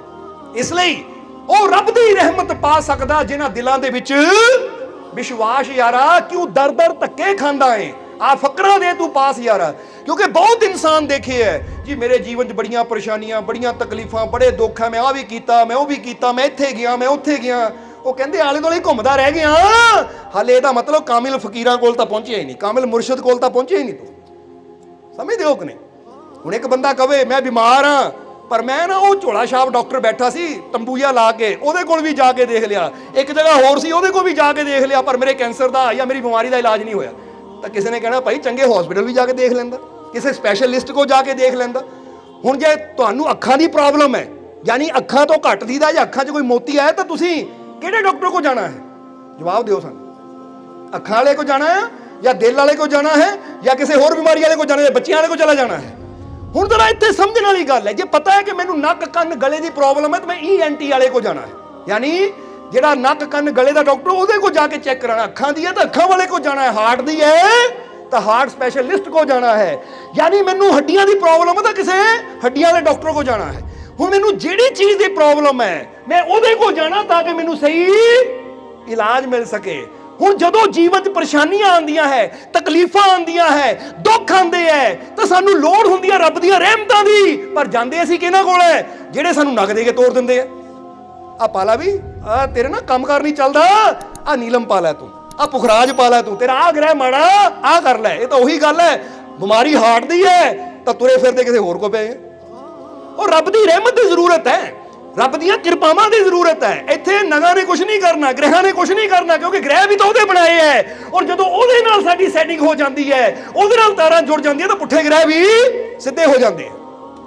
ਸਮਝਦੇ ਹੋ ਕਿ ਨਹੀਂ? ਹੁਣ ਇਹਨੂੰ ਏਦਾਂ ਸਮਝ ਲਓ ਕਿ ਫਰਜ਼ ਕਰੋ ਕਿਸੇ ਦਾ ਸ਼ਨੀ ਭਾਰੀ ਹੈ, ਹਾਲਾਂਕਿ ਹੁੰਦਾ ਨਹੀਂ ਭਾਰੀ ਕਿਸੇ ਤੇ, ਪਰ ਉਦਾਹਰਨ ਦੇ ਰਿਹਾ ਸ਼ਨੀ ਨੂੰ ਜ਼ਿਆਦਾ ਭਾਰੀ ਕੀਤਾ ਜਾਂਦਾ ਵਿਚਾਰੇ ਨੂੰ, ਐਵੇਂ ਵਿਚਾਰੇ ਨੂੰ ਬੁਰਾ ਬਣਾਇਆ ਹੋਇਆ ਹੈ। ਹਾਲਾਂਕਿ ਗ੍ਰਹਿ ਸਾਰੇ ਰੱਬ ਨੇ ਬਣਾਏ ਆ। ਕਹਿੰਦੇ ਤੇਰਾ ਸ਼ਨੀ ਭਾਰੀ ਹੈ, ਪੂਜਾ ਕਰਨੀ ਪੈਣੀ ਹੈ, ਕਰਨੀ ਪੈਣੀ ਪੂਜਾ। ਹੁਣ ਫਰਜ਼ ਕਰੋ ਜੇ ਸ਼ਨੀ ਦੇਵਤਾ ਹੈ, ਉਹਦੀ ਪੂਜਾ ਹੋ ਰਹੀ ਹੈ ਤਾਂ ਸ਼ਨੀ ਅੱਗੇ ਕਹਿ ਦੇਵੇ ਕਰੀਏ ਪੂਜਾ, ਮੈਂ ਨਹੀਂ ਸਿੱਧਾ ਹੋਣਾ, ਮੈਂ ਨਹੀਂ ਮੰਨਦਾ ਕਿਉਂਕਿ ਮੇਰੀ ਮਰਜ਼ੀ, ਮੰਨਣਾ ਨਾ ਮੰਨਣਾ ਹੈ, ਚੱਲ ਕਰ ਪੂਜਾ, ਇੱਕ ਵਾਰ ਕਰ, 10 ਸਾਲ ਕਰ, 7 ਸਾਲ ਕਰ, ਨਹੀਂ ਮੰਨਦਾ ਮੈਂ, ਤਾਂ ਕੀ ਕਰ ਲੈਣਗੇ ਪੰਡਤ ਜੀ? ਤਾਂ ਕੀ ਕਰ ਲੈਣਗੇ ਉਹ ਅੱਗੇ ਬੈਠੇ ਹੋਏ? ਪਰ ਹੁਣ ਸ਼ਨੀ ਨੂੰ ਬਣਾਇਆ ਕਿਹਨਾਂ ਹੈ? ਸ਼ਨੀ ਨੂੰ ਪੈਦਾ ਕਿਹਨਾਂ ਕੀਤਾ ਹੈ? ਯਾਨੀ ਹਰ ਗ੍ਰਹਿ ਨੂੰ, ਸੂਰਜ ਨੂੰ ਕਿਹਨਾਂ ਬਣਾਇਆ, ਧਰਤੀ ਨੂੰ ਕਿਹਨਾਂ ਬਣਾਇਆ ਹੈ? ਹਰ ਚੀਜ਼ ਨੂੰ ਪੈਦਾ ਕਰਨ ਵਾਲਾ ਉਹ ਪਰਮਾਤਮਾ ਹੈ, ਉਹ ਪ੍ਰਭੂ ਹੈ। ਹੁਣ ਇੱਕ ਇਨਸਾਨ ਫਕੀਰਾਂ ਕੋ ਜਾਂਦਾ ਹੈ ਕਿ ਮਹਾਰਾਜ ਮੈਂ ਗਿਆ ਸੀ ਕਿਸੇ ਕੋਲ, ਉਹਨੇ ਬੜੀ ਸ਼ਨੀ ਦੀ ਪੂਜਾ ਕੀਤੀ, ਸ਼ਨੀ ਮੰਨਦਾ ਨਹੀਂ ਹੈ। ਫਕੀਰ ਕਹਿੰਦੇ ਆ ਜਾ ਫਿਰ, ਆ ਜਾ, ਉਹ ਤੈਨੂੰ ਕਿਸੇ ਦੀ ਪੂਜਾ ਕਰਨ ਦੀ ਕੀ ਲੋੜ, ਆ ਜਾ। ਉਹ ਸਿੱਧੇ ਫਕੀਰ ਉਹਦੀ ਤਾਰ ਰੱਬ ਨਾਲ ਜੋੜ ਦਿੰਦੇ। ਰੱਬ ਕਹਿੰਦਾ ਹਾਂ ਪੁੱਤ ਕੀ ਗੱਲ? ਉਹ ਮਹਾਰਾਜ ਤੁਹਾਡਾ ਸ਼ਨੀ ਨਹੀਂ ਮੰਨਦਾ ਹੈ। ਸ਼ਨੀ ਨਹੀਂ ਮੰਨਦਾ? ਓਏ ਸ਼ਨੀ, ਮੇਰੀ ਸ਼ਰਨ ਜਾ ਗਿਆ ਮੇਰਾ ਬੱਚਾ, ਖਬਰਦਾਰ ਇਹਦੇ ਨਾਲ ਦੇਖਿਆ ਨਾ। ਠੀਕ ਹੈ ਪਿਤਾ ਜੀ, ਮਾਫ ਕਰ ਦਿਓ, ਹੱਥ ਜੋੜਦਾ ਮੈਂ ਤੁਹਾਡੇ ਅੱਗੇ, ਮੈਂ ਨਹੀਂ ਮੁੜ ਕੇ ਤੰਗ ਕਰਦਾ ਇਹਨੂੰ। ਕਿਉਂਕਿ ਜਦੋਂ ਬਾਪ ਦੀ ਸ਼ਰਨ 'ਚ ਬੰਦਾ ਚਲਾ ਜਾਵੇ ਤਾਂ ਬੱਚਿਆਂ ਨੇ ਵੀ ਕੀ ਮੰਨਣਾ ਹੈ? ਹਾਂ, ਬੱਚੇ ਦੀ ਆਪਣੀ ਆਕੜ ਮੰਨੇ ਨਾ ਮੰਨੇ। ਅੱਜ ਤੁਸੀਂ ਵੀ ਗ੍ਰਹਿਾਂ ਨੂੰ ਖੁਸ਼ ਕਰਨ ਨੂੰ ਫਿਰਦੇ ਹੋ, ਜਾਂ ਪੌਦੇ ਪੇੜਾਂ ਨੂੰ ਖੁਸ਼ ਕਰਨ ਨੂੰ ਫਿਰਦੇ ਹੋ, ਜਾਨਵਰਾਂ ਨੂੰ ਖੁਸ਼ ਕਰਨ ਨੂੰ ਫਿਰਦੇ ਹੋ। ਔਰ ਰੱਬ ਨੂੰ ਖੁਸ਼ ਕਰ ਲਓ। ਜਿਹਨਾਂ ਰੱਬ ਨੂੰ ਖੁਸ਼ ਕਰ ਲਿਆ, ਸਾਰੀ ਦੁਨੀਆ ਆਪੇ ਹੀ ਖੁਸ਼ ਹੋ ਜਾਂਦੀ। ਸਮਝ ਆ ਰਹੀ ਸਾਡੀ ਗੱਲ? ਮੇਰਾ ਸੋਚ ਕੇ ਦੇਖੋ ਇਹ ਚੀਜ਼ ਨੂੰ। ਤਾਂ ਹੀ ਤਾਂ ਕਹਿੰਦੇ ਹੈ ਕਿ ਹਰ ਚੀਜ਼ ਦਾ ਦਾਤਾ ਕੌਣ ਹੈ? ਗੁਰੂ ਰਹਿਬਰ ਕਹਿੰਦੇ ਇੱਕ, ਜਿੱਦਾਂ ਕਹਿੰਦੇ ਸਭ ਕਾ ਮਾਲਿਕ ਏਕ ਹੈ। ਉਹਨੂੰ ਹੀ ਕਿਹਾ ਇੱਕ ਓੰਕਾਰ, ਜਾਂ ਉਹਨੂੰ ਹੀ ਕਿਹਾ ਬਾਹਦੂ ਲਾ ਸ਼ਰੀਕ। ਉਹ ਸਾਰਿਆਂ ਜੀਵਾਂ ਦਾ ਜਨਮਦਾਤਾ, ਇਹ ਖੰਡਾ ਬ੍ਰਹਿਮੰਡਾਂ ਦਾ ਮਾਲਿਕ ਤਾਂ ਇੱਕੋ ਹੀ ਹੈ। ਜਦੋਂ ਸਿੱਧੀ ਮਾਲਕ ਨਾਲ ਸਾਡੀ ਤਾਰ ਜੁੜ ਜਾਂਦੀ ਤਾਂ ਉਹਦੇ ਬਣਾਏ ਹੋਏ ਸਾਰੇ ਆਪਣੇ ਆਪ ਹੀ ਸਾਡੇ ਅਧੀਨ ਹੋ ਜਾਂਦੇ ਹੈ। ਤਾਂ ਹੀ ਤਾਂ ਬਾਬਾ ਫਰੀਦ ਨੇ ਕਿਹਾ, ਉਹ ਫਰੀਦਾ ਆਪ ਸਵਾਰੇ ਮੈਂ ਮਿਲੇ, ਮੈਂ ਮਿਲਿਆ ਸੁਖ ਹੋਏ, ਜੇ ਤੂੰ ਮੇਰਾ ਹੋ ਲਵੇਂ ਤੇ ਸਭ ਜਗ ਤੇਰਾ ਹੋਏ। ਇਹ ਰੱਬ ਬਾਬਾ ਫਰੀਦ ਨੂੰ ਕਹਿ ਰਿਹਾ ਹੈ ਕਿ ਫਰੀਦਾ ਆਪਣੇ ਦਿਲ ਨੂੰ ਸਾਫ਼ ਕਰਕੇ ਵਿਸ਼ਵਾਸ ਨਾਲ ਤੂੰ ਮੇਰਾ ਹੋ ਜਾ। ਜੇ ਤੂੰ ਮੇਰਾ ਹੋ ਗਿਆ ਤਾਂ ਯਾਦ ਰੱਖ, ਜਿਹਦਾ ਦਾਤਾ ਹੋ ਗਿਆ, ਦਾਤਾਂ ਤਾਂ ਆਪਣੇ ਆਪ ਹੀ ਉਹਦੀਆਂ ਹੋ ਗਈਆਂ। ਅੱਜ ਕੰਮ ਤਾਂ ਇਹੀ ਹੈ ਨਾ, ਬੰਦਾ ਚਪੜਾਸੀਆਂ ਨੂੰ ਖੁਸ਼ ਕਰਨ ਨੂੰ ਫਿਰਦਾ, ਮਾਲਕ ਨਾਲ ਤਾਰ ਨਹੀਂ ਜੋੜਦਾ। ਚਪੜਾਸੀ ਦੀ ਮਰਜ਼ੀ ਅੰਦਰ ਜਾਣ ਦੇਵੇ ਨਾ ਜਾਣ ਦੇਵੇ।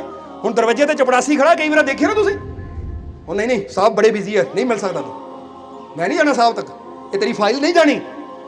ਹੁਣ ਗੌਰ ਕਰਨਾ, ਤਾਂ ਜੇ ਸਾਹਿਬ ਨੂੰ ਕਿਤੇ ਫੋਨ ਆ ਜਾਵੇ ਨਾ ਉੱਪਰੋਂ, ਤਾਂ ਸਾਹਿਬ ਨੇ ਕਹਿਣਾ ਓਏ ਭੇਜ ਇਹਨੂੰ ਅੰਦਰ, ਜਾਓ ਮਹਾਰਾਜ ਜਾਓ, ਹੱਥ ਜੋੜ ਕੇ ਭੇਜਣਾ ਅੰਦਰ। ਯਾਨੀ ਦੱਸਣਾ ਕੀ ਚਾਹੁੰਦੇ ਆ ਕਿ ਚਪੜਾਸੀਆਂ ਦੀ, ਦੁਆਰਪਾਲਾਂ ਦੀ ਅਗਰ ਅਸੀਂ ਮਿਹਨਤ ਕਰੀ ਜਾਵਾਂਗੇ ਤਾਂ ਉਹਨਾਂ ਦੀ ਆਕੜ ਹੈ ਭਾਈ।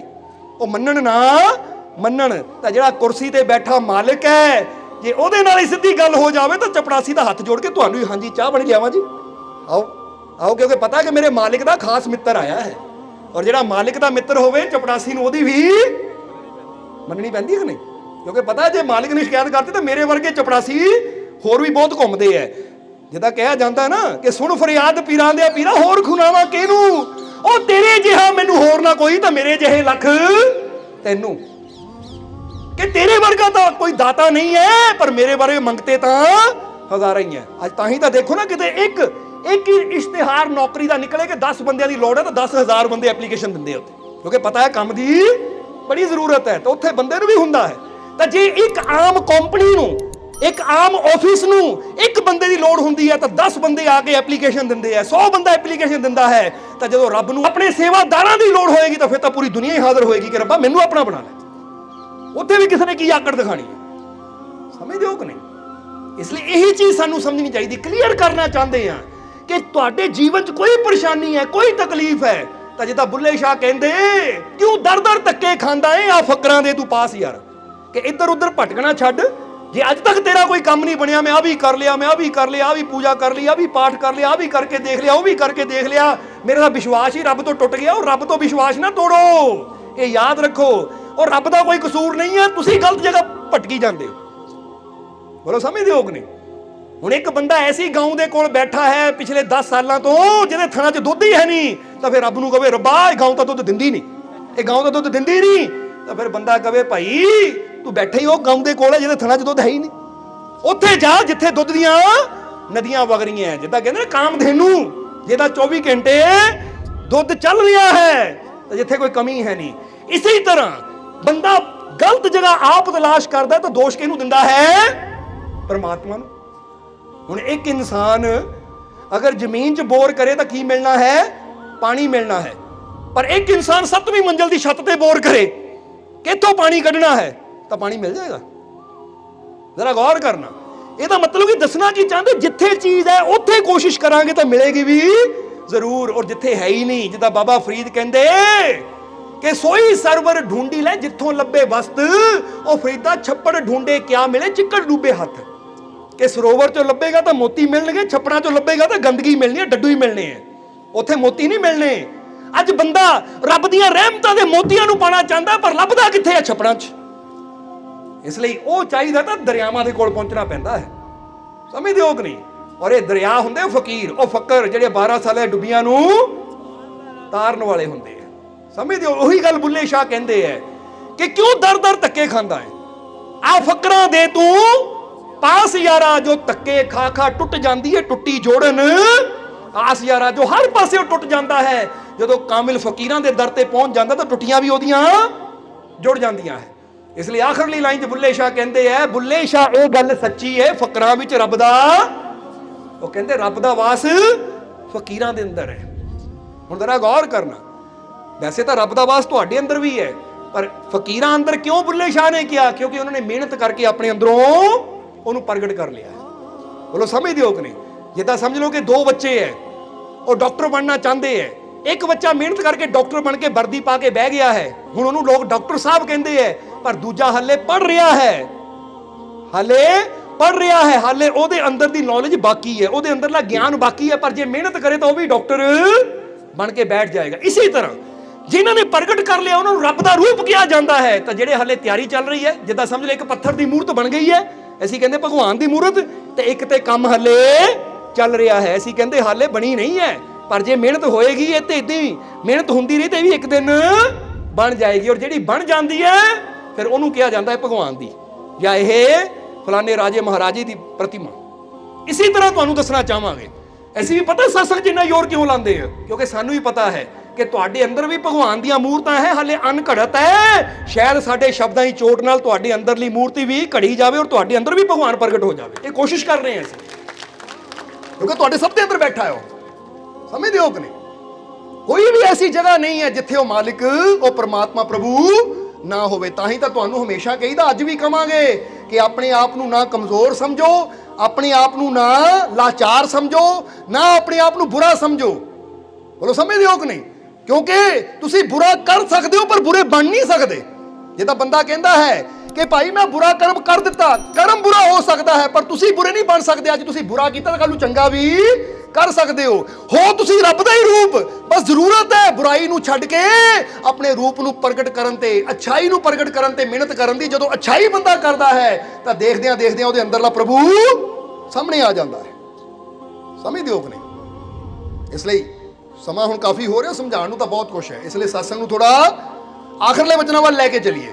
ਸੋ ਸਮਝਣਾ ਸਾਰਿਆਂ ਨੇ ਕਿ ਜੇ ਸਾਨੂੰ ਉਸ ਮਾਲਿਕ ਦੀਆਂ ਰਹਿਮਤਾਂ ਦੀ, ਬਖਸ਼ਿਸ਼ਾਂ ਦੀ, ਕਿਰਪਾ ਦੀ ਜ਼ਰੂਰਤ ਹੈ, ਕਾਮਯਾਬੀ ਸਫਲਤਾ ਦੀ ਜ਼ਰੂਰਤ ਹੈ, ਅਸੀਂ ਜੀਵਨ 'ਚ ਕਾਮਯਾਬ ਹੋਣਾ ਚਾਹੁੰਦੇ ਹਾਂ, ਤਾਂ ਫਿਰ ਇਹ ਯਾਦ ਰੱਖੋ ਕਿ ਜਿੱਦਾਂ ਅੱਜ ਸਤਸੰਗ 'ਚ ਆਏ ਹੋ ਨਾ, ਆਓ, ਪਰ ਨਾਲੇ ਵੀ ਅੱਜ ਮੈਂ ਕਿਉਂ ਜਾ ਰਿਹਾ ਸਤਸੰਗ 'ਚ। ਜਿੱਦਾਂ ਦੱਸਿਆ ਨਾ, ਰੀਜ਼ਨ ਆਪਣੇ ਮਨ ਨੂੰ ਦਿਓ, ਕਿਉਂਕਿ ਜਦੋਂ ਇਹ ਅੰਦਰ ਕਵਾਂਗੇ ਨਾ ਮੈਂ ਗਿਆਨ ਦੀ ਖਾਤਰ ਜਾ ਰਿਹਾ ਹਾਂ, ਆਪਣੇ ਜੀਵਨ ਨੂੰ ਬਦਲਣ ਦੀ ਖਾਤਰ ਜਾ ਰਿਹਾ ਹਾਂ, ਤਾਂ ਫਿਰ ਤੁਹਾਡੇ ਬੈਠਣ ਦਾ ਢੰਗ ਇਦਾਂ ਹੋਏਗਾ, ਤੁਸੀਂ ਇੱਕ ਇੱਕ ਵਚਨ ਨੂੰ ਸੁਣੋਗੇ ਵੀ ਔਰ ਉਹ ਤੁਹਾਡੇ ਜੀਵਨ 'ਚ ਬਦਲਾਅ ਵੀ ਲੈ ਕੇ ਆਏਗਾ, ਕਿਉਂਕਿ ਤੁਸੀਂ ਆਪਣੇ ਆਪ ਨੂੰ ਕਿਹਾ ਕਿ ਮੈਂ ਇਸ ਖਾਤਰ ਜਾ ਰਿਹਾ।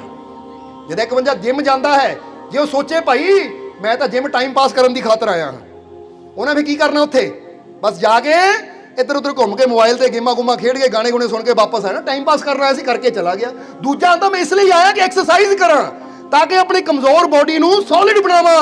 ਤਾਂ ਉਹ ਫਿਰ ਕੀ ਕਰੇਗਾ? ਉਹ ਮੋਬਾਈਲ ਬੰਦ ਕਰਕੇ ਪੂਰੀ ਤਰ੍ਹਾਂ ਮਿਹਨਤ ਕਰੇਗਾ ਤਾਂ ਕਿ ਜਿਸ ਮਕਸਦ ਵਾਸਤੇ ਆਇਆ ਉਹ ਮਕਸਦ ਮੈਂ ਪੂਰਾ ਕਰਾਂ। ਸਮਝਦੇ ਹੋ ਕਿ ਨਹੀਂ? ਇਸ ਲਈ ਤੁਸੀਂ ਵੀ ਸੋਚੋ, ਇਹ ਦੁਨੀਆ ਤੇ ਮੈਂ ਕਾਮਯਾਬ ਹੋਣ ਵਾਸਤੇ ਆਇਆ ਹਾਂ, ਇਹ ਦੁਨੀਆ ਤੇ ਮੈਂ ਅੱਛੀ ਜ਼ਿੰਦਗੀ ਜੀਣ ਵਾਸਤੇ ਆਇਆ ਹਾਂ, ਅੱਛੀ ਸਿਹਤ ਨੂੰ ਹਾਸਲ ਕਰਨ ਆਇਆ ਹਾਂ, ਉਹ ਪ੍ਰਮਾਤਮਾ ਦੀ ਰਹਿਮਤਾਂ ਨੂੰ ਹਾਸਲ ਕਰਨ ਆਇਆ ਹਾਂ। ਜਦੋਂ ਇਹ ਸੋਚ ਸਾਡੀ ਹੋਏਗੀ ਤਾਂ ਫਿਰ ਅਸੀਂ ਕਰਮ ਵੀ ਉਹ ਕਰਾਂਗੇ ਜਿਹੜੇ ਸਿਹਤ ਨੂੰ ਵੀ ਅੱਛਾ ਕਰਨਗੇ ਤਾਂ ਸਾਨੂੰ ਮਾਲਿਕ ਦੀਆਂ ਰਹਿਮਤਾਂ ਦੇ ਵੀ ਨੇੜੇ ਲੈ ਜਾਣਗੇ। ਤਾਂ ਜੇ ਅਸੀਂ ਟਾਈਮ ਪਾਸ ਕਰ ਰਹੇ ਹਾਂ ਤਾਂ ਫਿਰ ਤਾਂ ਹੋ ਹੀ ਕੁਝ ਨਹੀਂ ਸਕਦਾ ਸਾਡਾ। ਸਮਝਦੇ ਹੋ ਕਿ ਨਹੀਂ? ਇਸ ਕਰਕੇ ਇੱਥੇ ਸੋਚੋ ਕਿ ਮੈਂ ਐਸੀ ਜ਼ਿੰਦਗੀ ਜੀਣੀ ਹੈ ਕਿ ਮੇਰੇ ਮਾਲਿਕ ਦੀ ਰਹਿਮਤ ਚਾਰੋਂ ਤਰਫ ਭਰਪੂਰ ਹੈ, ਮੈਂ ਇਦਾਂ ਜ਼ਿੰਦਗੀ ਜੀਣੀ ਹੈ ਕਿ ਮਾਲਿਕ ਦੀ ਰਹਿਮਤ ਦਾ ਪੂਰਾ ਆਨੰਦ ਲੈ ਸਕਾਂ। ਔਰ ਤੁਸੀਂ ਹਰ ਕਦਮ ਤੇ ਇਦਾਂ ਦੀਆਂ ਨੇਕੀਆਂ ਕਰ ਸਕਦੇ ਹੋ, ਇਦਾਂ ਦੇ ਕਰਮ ਕਰ ਸਕਦੇ ਹੋ, ਜਿੱਦਾਂ ਕਹਿੰਦੇ ਆ ਨਾ, ਉਠਤ ਬੈਠਤ ਸੋਬਤ ਧਿਆਈਏ, ਮਾਰਗ ਚਲਤਿਆਂ ਹਰੀ ਹਰ ਗਾਈਏ। ਫਿਰ ਤੁਸੀਂ ਉੱਠਦੇ ਬੈਠਦੇ ਵੀ ਆਪਣੀ ਸੁਰਤੀ ਨੂੰ ਜਦੋਂ ਮਾਲਿਕ ਵੱਲ ਰੱਖਦੇ ਹੋ ਤੇ ਇਹਦਾ ਮਤਲਬ ਤੁਸੀਂ ਉਹ ਜ਼ਿੰਦਗੀ ਜੀ ਰਹੇ ਹੋ ਕਿ ਮਾਲਿਕ ਦੀ ਰਹਿਮਤ ਤੈਨੂੰ ਮਿਲਦੀ ਰਹੇ। ਸਮਝਦੇ ਹੋ ਕਿ ਨਹੀਂ? ਇਸ ਲਈ ਸੋਚਣਾ ਹੈ ਮੈਂ ਕਿਸ ਵਾਸਤੇ ਦੁਨੀਆ ਤੇ ਆਇਆ ਹਾਂ, मैं क्यों दुनिया ते जन्म लिया है? जरा समझते हो कि नहीं? पुछो अपने आप को, पुछ लिया कि नहीं? फिर की अंदरों जवाब आया, किस वास्ते आए हो? कई तो होंगे कि दूजे नाल लड़ते रहते हैं, दूजे नाल झगड़े रहते हैं। मतलब कि मैं इसलिए आया दुनिया ते कि आप भी परेशान हुई जावा, दूजे नूं परेशान कर देवां। बोलो समझते हो कि नहीं? एक कहानी सानू इत्थे बैठे बैठे याद आ गई है, थोड़ी लंबी सुना दी, पुख्ता नहीं लगी तुहानू? बड़ी प्यारी कहानी है कि अज इंसान के जीवन बारे, इंसान दी भावनावां बारे थोड़ा दस दईए, क्योंकि इंसान की कुछ फीलिंग होंदी है, जिद्दां प्यार हो गया, नफरत हो गई, क्रोध हो गया, लोभ हो गया, मोह हो गया, हंकार हो गया। कहते एक बार ये सारिया फीलिंग्स ना, हाले वो बंदा नहीं बनिया सी, एक कहानी सानू ज्ञान देने वास्ते है, सानू समझाने वास्ते। हाले उदों रब ने इंसान नूं नहीं बनाया सी, पहला भावनावां बनिया, तो भावनावां इकट्ठियां हो के ना कहते चलो लुकण मिची खेलते हैं, लुकण मिची खेडते हैं। हुण लुकण मिची खेलण वास्ते तीन तीन का ग्रुप बन गया सारिया फीलिंग्स का। वो किहड़ा किहड़ा ग्रुप बनया कि जरा ध्यान देना कि तीन तीन का ग्रुप बन गया। वो तीन तीन का ग्रुप की हो गया कि एक पासे हो गए प्रेम, ਉਹਦੇ ਨਾਲ हो गई जलन, समझते हो कि नहीं? प्रेम नाल की हो गई जलन, और तीजी हो गई तड़फ। ये तिनों का ग्रुप बन गया। तड़फ, प्रेम दे नाल प्रेम, जलन और तड़फ, ये तिन्ने एक पासे लोगे जाके। फिर अगला ग्रुप बन गया क्रोध का।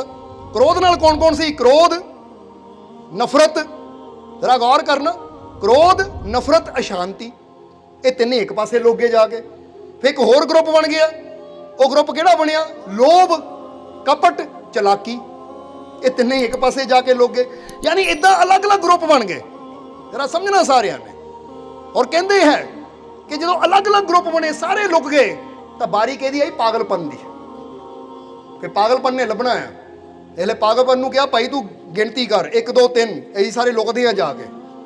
तो कहते लोभ भी लुक गया। लोभ दे नाल जरा ध्यान देने वाली गल है कि लोभ दे नाल की लुकिया? कपट और चतुराई, जिदा दसिया। हुण लोभ जाके ना बढ़ गया बोरे च, पर जिद्दां ही बोरे च बढ़िया बोरा ही फट गया।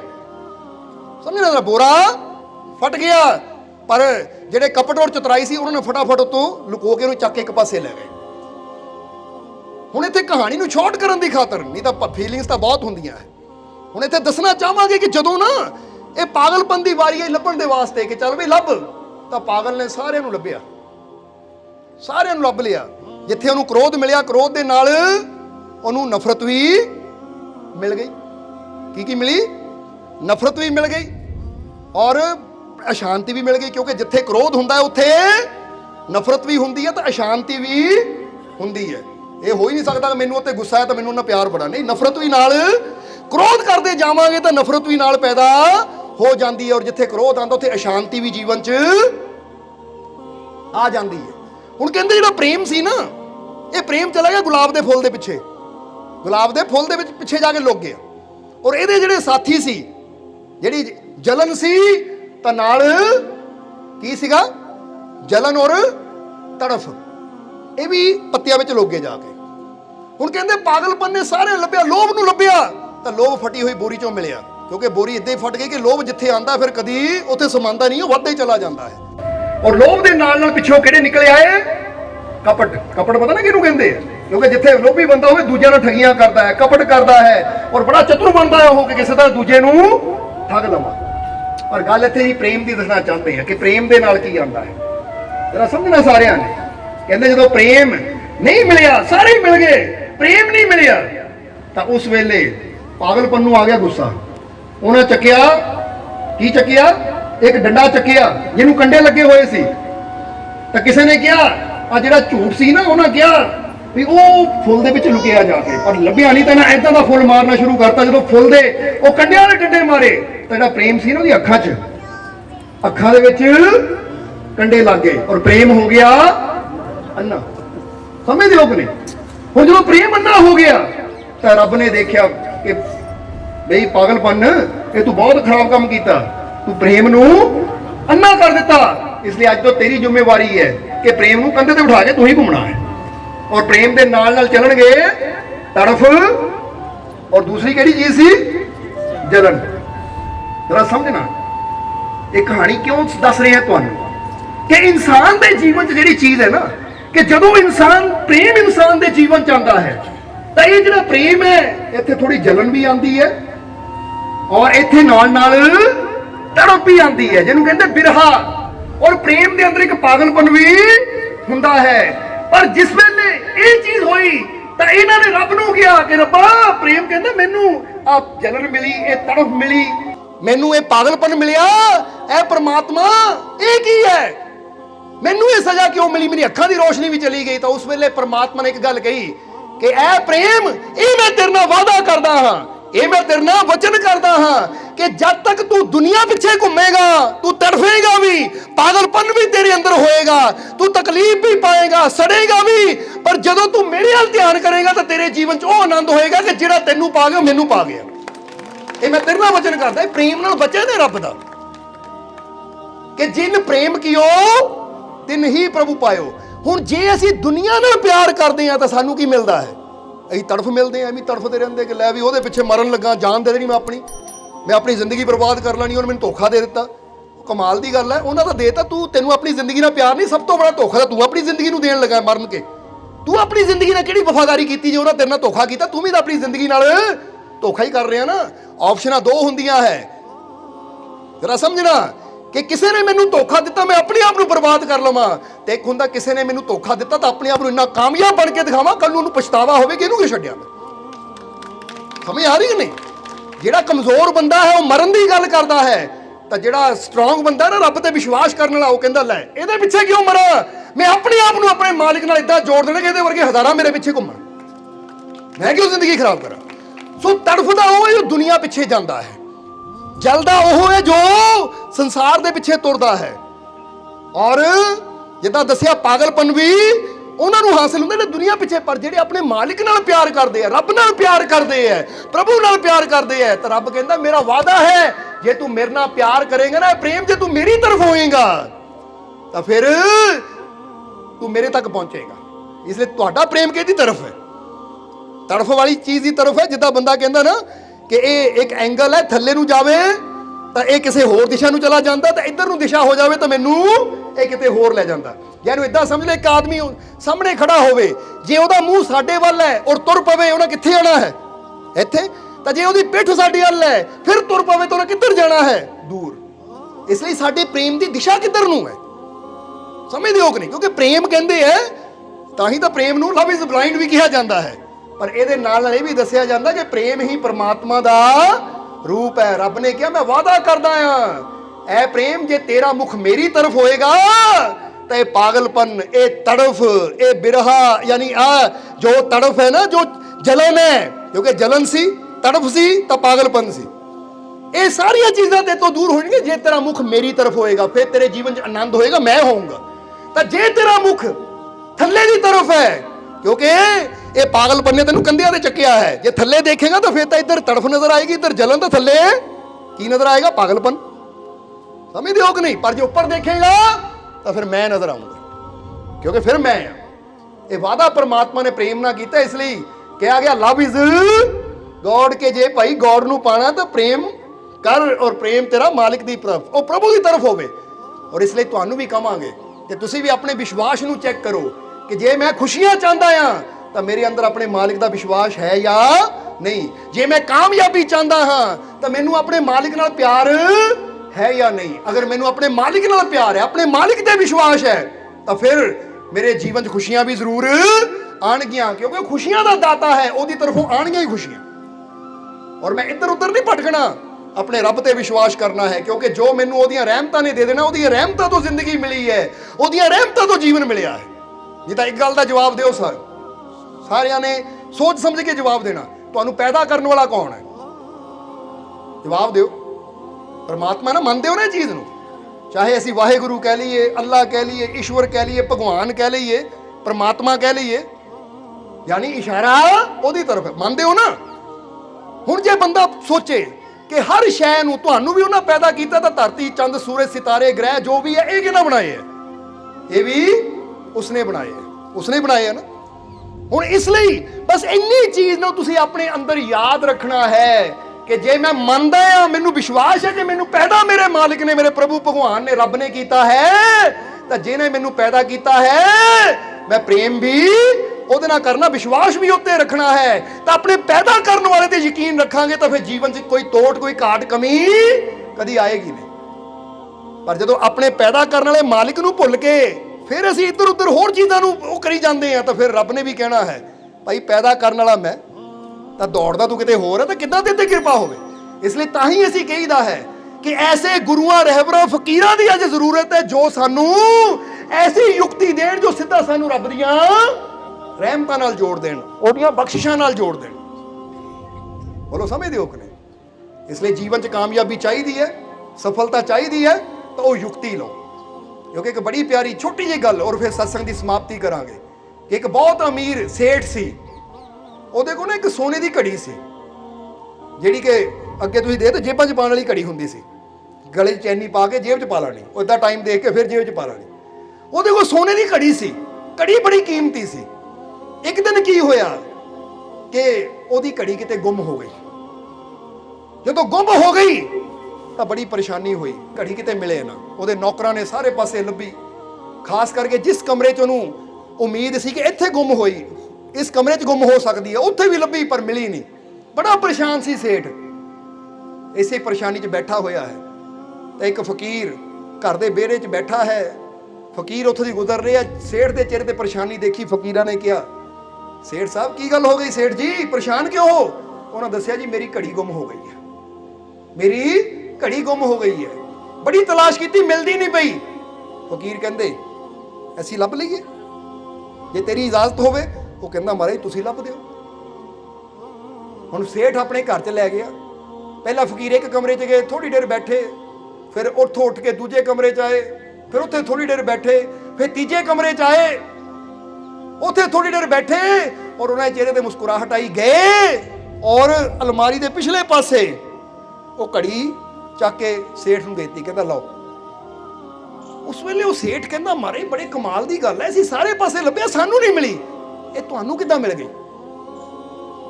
ਉਸ ਵੇਲੇ ਫਕੀਰਾਂ ਨੇ ਬੜੀ ਰਮਜ਼ ਦੀ ਗੱਲ ਦੱਸੀ। ਫਕੀਰ ਕਹਿੰਦੇ, ਦਰਅਸਲ ਸੇਠ ਜੀ ਮੈਨੂੰ ਇਸ ਲਈ ਮਿਲੀ ਕਿਉਂਕਿ ਮੈਂ ਹਰ ਕਮਰੇ 'ਚ ਜਾ ਕੇ ਸ਼ਾਂਤ ਹੋ ਕੇ ਬਹਿ ਗਿਆ, ਬਿਲਕੁਲ ਮੌਨ, ਔਰ ਮੈਂ ਆਪਣਾ ਪੂਰਾ ਧਿਆਨ ਕੇਂਦਰਿਤ ਕਰ ਦਿੱਤਾ ਘੜੀ ਦੀ ਆਵਾਜ਼ ਤੇ, ਟਿਕ ਟਿਕ ਟਿਕ। ਪਹਿਲੇ ਕਮਰੇ 'ਚ ਨਹੀਂ ਸੁਣਾਈ ਦਿੱਤੀ, ਫਿਰ ਦੂਜੇ ਜਾ ਕੇ ਬੈਠਾ, ਦੂਜੇ ਤੀਜੇ ਜਾ ਕੇ ਬੈਠਾ, ਆਵਾਜ਼ ਸੁਣੀ ਤਾਂ ਜਿੱਥੇ ਆਵਾਜ਼ ਆਉਂਦੀ ਸੀ ਘੜੀ ਉੱਥੋਂ ਮੈਂ ਚੱਕ ਲਈ। ਤੁਸੀਂ ਇੰਨੇ ਲੋਕ ਲੱਭਦੇ ਸੀ ਤਾਂ ਤੁਹਾਡਾ ਆਪਣਾ ਹੀ ਸ਼ੋਰ ਸ਼ਰਾਬਾ ਇੰਨਾ ਸੀ ਕਿ ਘੜੀ ਦੀ ਆਵਾਜ਼ ਕੀ ਸੁਣਨੀ ਹੈ, ਉਹ ਜੇ ਆਵਾਜ਼ ਨਾ ਸੁਣੇ ਤਾਂ ਪਹੁੰਚਣਾ ਕੀ ਉਹਦੇ ਤੱਕ? ਕਿਉਂਕਿ ਪਹਿਲਾਂ ਆਵਾਜ਼ ਸੁਣਨੀ ਪੈਂਦੀ, ਫਿਰ ਪਹੁੰਚਿਆ ਜਾਂਦਾ ਹੈ। ਇੱਥੇ ਤੁਹਾਨੂੰ ਇਹ ਕਹਾਣੀ ਕਿਉਂ ਦੱਸੀ? ਇੱਕ ਰਮਜ਼ ਹੈ ਇਹ ਕਿ ਸਾਡੇ ਜੀਵਨ 'ਚ ਵੀ ਮਾਲਕ ਦੀਆਂ ਰਹਿਮਤਾਂ ਸਾਨੂੰ ਆਵਾਜ਼ ਦਿੰਦੀਆਂ ਆ, ਪਰ ਅਸੀਂ ਬਾਹਰਲੇ ਸ਼ੋਰ ਸ਼ਰਾਬੇ 'ਚ ਇੰਨਾ ਹੈ ਕਿ ਉਹ ਆਵਾਜ਼ ਸੁਣੀ ਨਹੀਂ ਪਾਉਂਦੇ। ਤਾਂ ਜੇ ਆਵਾਜ਼ ਹੀ ਨਾ ਸੁਣਾਂਗੇ ਤਾਂ ਪਹੁੰਚਾਂਗੇ ਕਿੱਦਾਂ ਉੱਥੇ ਤੱਕ? ਔਰ ਉਹ ਆਵਾਜ਼ ਨੂੰ ਸੁਣਨ ਦੀ ਯੁਕਤੀ ਸਾਨੂੰ ਫਕੀਰ ਦਿੰਦੇ ਹੈ ਕਿ ਭਾਈ ਆਹ ਨਾਮ ਲੈ, ਆਹ ਸ਼ਬਦ ਲੈ, ਆਹ ਯੁਕਤੀ ਲੈ, ਅੱਖਾਂ ਬੰਦ ਕਰਕੇ ਬੈਠ ਤਾਂ ਕਿ ਤੂੰ ਅੰਦਰ ਉਹ ਟਿਕ ਟਿਕ ਸੁਣ ਸਕੇ, ਜਿਹੜੀ ਸੋਨੇ ਦੀ ਘੜੀ ਨਾ, ਯਾਨੀ ਉਹ ਰੱਬ ਦੀਆਂ ਰਹਿਮਤਾਂ ਦੀ ਘੜੀ ਤੇਰੇ ਅੰਦਰ ਹੈ। ਕਿਉਂਕਿ ਚਾਹੁੰਦੇ ਹੋ ਨਾ ਮੇਰੇ ਜੀਵਨ 'ਚ ਖੁਸ਼ੀਆਂ ਦੀ ਘੜੀ ਆਵੇ, ਘੜੀ ਆ ਨਹੀਂ ਉਹ ਘੜੀ, ਸਮਝਦੇ ਹੋ ਕਿ ਨਹੀਂ? ਜੇ ਮੇਰੇ ਜੀਵਨ 'ਚ ਖੁਸ਼ੀਆਂ ਦੀ ਘੜੀ ਆਵੇ ਤਾਂ ਬੰਦਾ ਕਹਿੰਦਾ ਕਦੀ ਖੁਸ਼ੀਆਂ ਦਾ ਟਾਈਮ ਅਸੀਂ ਵੀ ਦੇਖੀਏ, ਕਦੀ ਖੁਸ਼ੀਆਂ ਦੀ ਘੜੀ ਸਾਡੇ ਜੀਵਨ 'ਚ ਵੀ ਆਵੇ। ਜੇ ਚਾਹੁੰਦੇ ਹੋ ਤੁਹਾਡੇ ਜੀਵਨ 'ਚ ਖੁਸ਼ੀਆਂ ਦੀ ਘੜੀ ਆਵੇ, ਖੁਸ਼ੀਆਂ ਦੇ ਪਲ ਆਣ, ਖੁਸ਼ੀਆਂ ਦਾ ਸਮਾਂ ਆਵੇ, ਤਾਂ ਯਾਦ ਰੱਖੋ ਇਹ ਬਾਹਰਲੇ ਰੋੜੇ ਲੱਪੇ ਨਾਲ ਨਹੀਂ ਖੁਸ਼ੀਆਂ ਦਾ ਸਮਾਂ ਹੱਥ ਆਣਾ, ਇਸ ਰਹਿਮਤਾਂ ਦੀ ਘੜੀ ਹੱਥ ਆਣੀ।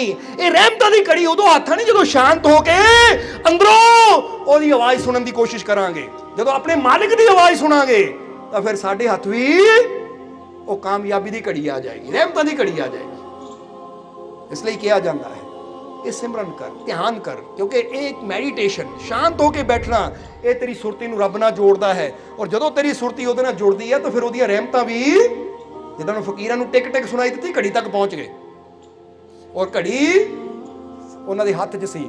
ਇਸੇ ਤਰ੍ਹਾਂ ਇਹ ਖੁਸ਼ੀਆਂ ਦੀ ਘੜੀ ਮੰਗਣ ਦੀ ਲੋੜ ਨਹੀਂ ਹੈ।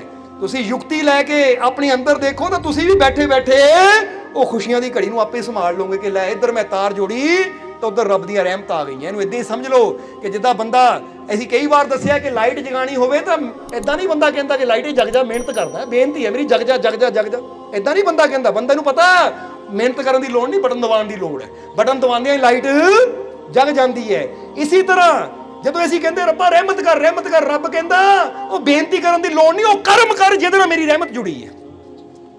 ਹੁਣ ਫਰਜ਼ ਕਰੋ ਤੁਸੀਂ ਸਤਸੰਗ 'ਚ ਬੈਠਦੇ ਹੋ, ਤੁਸੀਂ ਸਿਮਰਨ ਕਰਦੇ ਹੋ, ਤੁਸੀਂ ਦਾਨ ਪੁੰਨ ਅੱਛਾ ਕਰਮ ਕਰਦੇ ਹੋ, ਤਾਂ ਤੁਹਾਨੂੰ ਮੰਗਣ ਦੀ ਲੋੜ ਨਹੀਂ ਪੈਂਦੀ ਕਿ ਰੱਬਾ ਰਹਿਮਤ ਕਰ। ਇਹ ਤੁਸੀਂ ਕਰਮ ਉਹ ਕਰ ਰਹੇ ਹੋ, ਉਹਦੀ ਰਹਿਮਤ ਦੇ ਦਰਵਾਜ਼ੇ ਆਪਣੇ ਆਪ ਹੀ ਖੁੱਲ ਜਾਂਦੇ ਆ। ਸਮਝਦੇ ਹੋ ਕਿ ਨਹੀਂ? ਪਰ ਜੇ ਅਸੀਂ ਕਰਮ ਹੀ ਨਾ ਉਹ ਕਰੀਏ ਔਰ ਬੇਨਤੀਆਂ ਕਰੀਏ ਕਿ ਰੱਬਾ ਰਹਿਮਤ ਕਰ, ਤਾਂ ਕਿੱਦਾਂ ਰੱਬ ਹੀ ਰਹਿਮਤ ਕਰੇਗਾ? ਬੀਜ ਬੋਈਏ ਨਾ ਤਾਂ ਰੱਬ ਨੂੰ ਕਹੀਏ ਰੱਬਾ ਫਸਲ ਚੰਗੀ ਦੇ ਦੇਈਂ, ਤਾਂ ਕਿੱਦਾਂ ਰੱਬ ਫਸਲ ਚੰਗੀ ਦੇਗਾ? ਰੱਬ ਕਹੇਗਾ ਬੀਜ ਬੋ, ਉਹ ਫਸਲ ਆਪੇ ਹੀ ਅੱਛੀ ਹੋਏਗੀ, ਉਹ ਮੇਰੀ ਗਰੰਟੀ ਹੈ। ਪਰ ਕਰਮ ਤਾਂ ਤੈਨੂੰ ਕਰਨਾ ਹੀ ਪੈਣਾ। ਜੇ ਰੱਬ ਦੀਆਂ ਰਹਿਮਤਾਂ ਚਾਹੀਦੀਆਂ ਤਾਂ ਆਪਣੇ ਆਪ ਨੂੰ ਪੁੱਛੋ ਕਿ ਰੱਬ ਦੀਆਂ ਰਹਿਮਤਾਂ ਨੂੰ ਹਾਸਲ ਕਰਨ ਵਾਸਤੇ ਮੈਂ ਕੰਮ ਕਿਹੜਾ ਕਰ ਰਿਹਾ? ਕਿ ਮੈਂ ਸਮਾਂ ਕੱਢ ਕੇ ਸਿਮਰਨ ਕਰਦਾ ਹਾਂ, ਕਿ ਸਮਾਂ ਕੱਢ ਕੇ ਸਤਸੰਗ 'ਚ ਜਾਂਦਾ ਹਾਂ, ਕਿ ਸਮਾਂ ਕੱਢ ਕੇ ਕੋਈ ਦਾਨ ਪੁੰਨ, ਕੋਈ ਚੰਗੇ ਕਰਮ 'ਚ ਮੈਂ ਯੋਗਦਾਨ ਪਾਉਂਦਾ ਹਾਂ, ਕੋਈ ਅੱਛਾਈ ਮੈਂ ਕਰਦਾ ਹਾਂ। ਕਿਉਂਕਿ ਅੱਛਾਈ ਕਰਨਾ, ਨੇਕ ਕਰਮ ਕਰਨਾ, ਇਹ ਸਮਝ ਲਓ ਬਟਨ ਦਬਾਉਣ ਦਾ ਕੰਮ ਹੈ ਕਿ ਬਟਨ ਦਬਾਇਆ ਤਾਂ ਪੱਖਾ ਲਾਈਟ ਆਪਣੇ ਆਪ ਚੱਲਣੀ ਹੈ, ਬੇਨਤੀ ਕਰਨ ਦੀ ਲੋੜ ਨਹੀਂ। ਹੋਰ ਸਮਝਦੇ ਹੋ ਕਿ ਨਹੀਂ? ਹੁਣ ਫਰਜ਼ ਕਰੋ ਇੱਕ ਬੰਦਾ ਬੈਠਾ ਹੈ, ਇੱਕ ਫਕੀਰ ਬੈਠਾ ਹੈ, ਤੁਸੀਂ ਉਹ ਫਕੀਰ ਦੇ ਕੋਲ ਉੱਦਾਂ ਹੀ ਲੰਘ ਜਾਂਦੇ ਹੋ ਤਾਂ ਫਕੀਰ ਦੀ ਦੁਆ ਮਿਲੇਗੀ? ਆਪਣੇ ਆਪ ਸੋਚੋ, ਫਕੀਰ ਲੈ ਲਓ, ਮਾਂ ਬਾਪ ਲੈ ਲਓ, ਕੋਈ ਵੀ ਲੈ ਲਓ, ਪਰ ਜੇ ਤੁਸੀਂ ਜਾਂਦੇ ਹੋ ਕੋਈ ਇਦਾਂ ਦਾ ਕੰਮ ਕਰਦੇ ਹੋ, ਫਕੀਰ ਨੂੰ ਰੋਟੀ ਦੇ ਦਿੰਦੇ ਹੋ, ਕੋਈ ਕੱਪੜਾ ਦੇ ਦਿੰਦੇ ਹੋ, ਜਾਂ ਕੋਈ ਕਿਸੇ ਦਾ ਭਲਾ ਕਰ ਦਿੰਦੇ ਹੋ, ਤਾਂ ਤੁਸੀਂ ਮੰਗੋ ਚਾਹੇ ਨਾ ਮੰਗੋ, ਉਹਦੇ ਅੰਦਰੋਂ ਆਪਣੇ ਆਪ ਹੀ ਦੁਆ ਨਿਕਲਣੀ ਹੈ ਕਿ ਰੱਬ ਤੇਰਾ ਭਲਾ ਕਰੇ। ਔਰ ਇੰਨਾ ਗੱਲ ਕਹਿਣ ਨਾਲ ਹੀ ਬੰਦੇ ਦਾ ਭਲਾ ਹੋ ਜਾਂਦਾ ਹੈ। ਇਸ ਲਈ ਕਰਮ ਕਰਨੇ ਪੈਂਦੇ ਆ ਤਾਂ ਕਿ ਰੱਬ ਦੀਆਂ ਰਹਿਮਤਾਂ ਸਾਡੇ ਤੱਕ ਆਣ। ਸਮਝਦੇ ਹੋ ਕਿ ਨਹੀਂ? ਇਸ ਕਰਕੇ ਅੱਜ ਤੋਂ ਇਹ ਨਿਯਮ ਬਣਾਓ ਕਿ ਜੇ ਮੈਨੂੰ ਰੱਬ ਦੀ ਰਹਿਮਤ ਚਾਹੀਦੀ ਤਾਂ ਰੱਬ ਦੀ ਰਹਿਮਤ ਵਾਲੇ ਕਰਮ ਵੀ ਅੱਜ ਤੋਂ ਕਰਨੇ ਆ। ਜੇ ਮੈਨੂੰ ਖੁਸ਼ੀਆਂ ਚਾਹੀਦੀਆਂ ਤਾਂ ਖੁਸ਼ੀਆਂ ਵਾਲੇ ਕਰਮ ਵੀ ਅੱਜ ਤੋਂ ਕਰਨੇ ਆ। ਔਰ ਜਿੱਦਾਂ ਅਸੀਂ ਦੱਸੀਦਾ ਕਿ ਜੇ ਮੈਨੂੰ ਤੰਦਰੁਸਤੀ ਚਾਹੀਦੀ ਤਾਂ ਤੰਦਰੁਸਤੀ ਵਾਲੇ ਕੰਮ ਵੀ ਅੱਜ ਤੋਂ ਕਰਨੇ। ਇਹ ਨਹੀਂ ਕਿ ਕਰੀ ਨਸ਼ੇ ਜਾਣੇ ਤਾਂ ਮੰਗਣਾ ਤੰਦਰੁਸਤੀ ਨੂੰ ਹੈ, ਖਾਈ ਉਲਟੀਆਂ ਸਿੱਧੀਆਂ ਚੀਜ਼ਾਂ ਜਾਣੀਆਂ ਤਾਂ ਕਹਿਣਾ ਰੱਬਾ ਮੈਨੂੰ ਫਿੱਟ ਕਰ ਦੇ। ਨਹੀਂ, ਰੱਬ ਨੇ ਕਹਿਣਾ ਮੈਂ ਫਿੱਟ ਕਰੂੰਗਾ, ਪਰ ਨਿਯਮ ਵੀ ਬਣਾ ਆਪਣੀ ਸਿਹਤ ਦੇ ਵਾਸਤੇ। ਕੋਈ ਐਕਸਰਸਾਈਜ਼ ਕਰ, ਕੋਈ ਕਸਰਤ ਕਰ, ਔਰ ਨਾਲੇ ਆਪਣੇ ਭੋਜਨ ਦਾ ਵੀ ਖਿਆਲ ਰੱਖ ਕਿ ਮੈਂ ਸਹੀ ਚੀਜ਼ ਖਾਣੀ ਹੈ। ਤਾਂ ਹੀ ਅਸੀਂ ਕਿਹਾ ਆਖਰੇ ਵਚਨਾਂ ਚੋਂ ਕਵਾਂਗੇ, ਪੁੱਛੋ ਕਿਉਂ? ਸਮਝਦੇ ਹੋ ਕਿ ਨਹੀਂ? ਖਾਣਾ ਖਾ ਰਹੇ ਹੋ, ਕਿਉਂ ਖਾ ਰਹੇ ਹਾਂ? ਹੈਲਥ ਵਾਸਤੇ ਜਾਂ ਸਵਾਦ ਵਾਸਤੇ ਜਾਂ ਬਿਮਾਰੀ ਵਾਸਤੇ? ਸਮਝਦੇ ਹੋ ਕਿ ਨਹੀਂ? ਸਤਸੰਗ 'ਚ ਆਇਆ ਤਾਂ ਕਿਉਂ? ਮੈਂ ਸਿਮਰਨ ਕਰ ਰਿਹਾ ਤਾਂ ਕਿਉਂ? ਪੁੱਛੋ। ਤਾਂ ਬੰਦੇ ਨੂੰ ਆਉਂਦਾ ਰੱਬ ਦੀ ਰਹਿਮਤ ਵਾਸਤੇ। ਬਸ ਫੇਰ ਹੁੰਦਾ ਪਤਾ ਲੱਗ ਗਿਆ ਨਾ ਮਕਸਦ ਦਾ, ਤਾਂ ਫਿਰ ਸਿੱਧੀ ਸੁਰਤੀ ਉਸੇ ਚੀਜ਼ ਨਾਲ ਜੁੜ ਜਾਂਦੀ ਹੈ।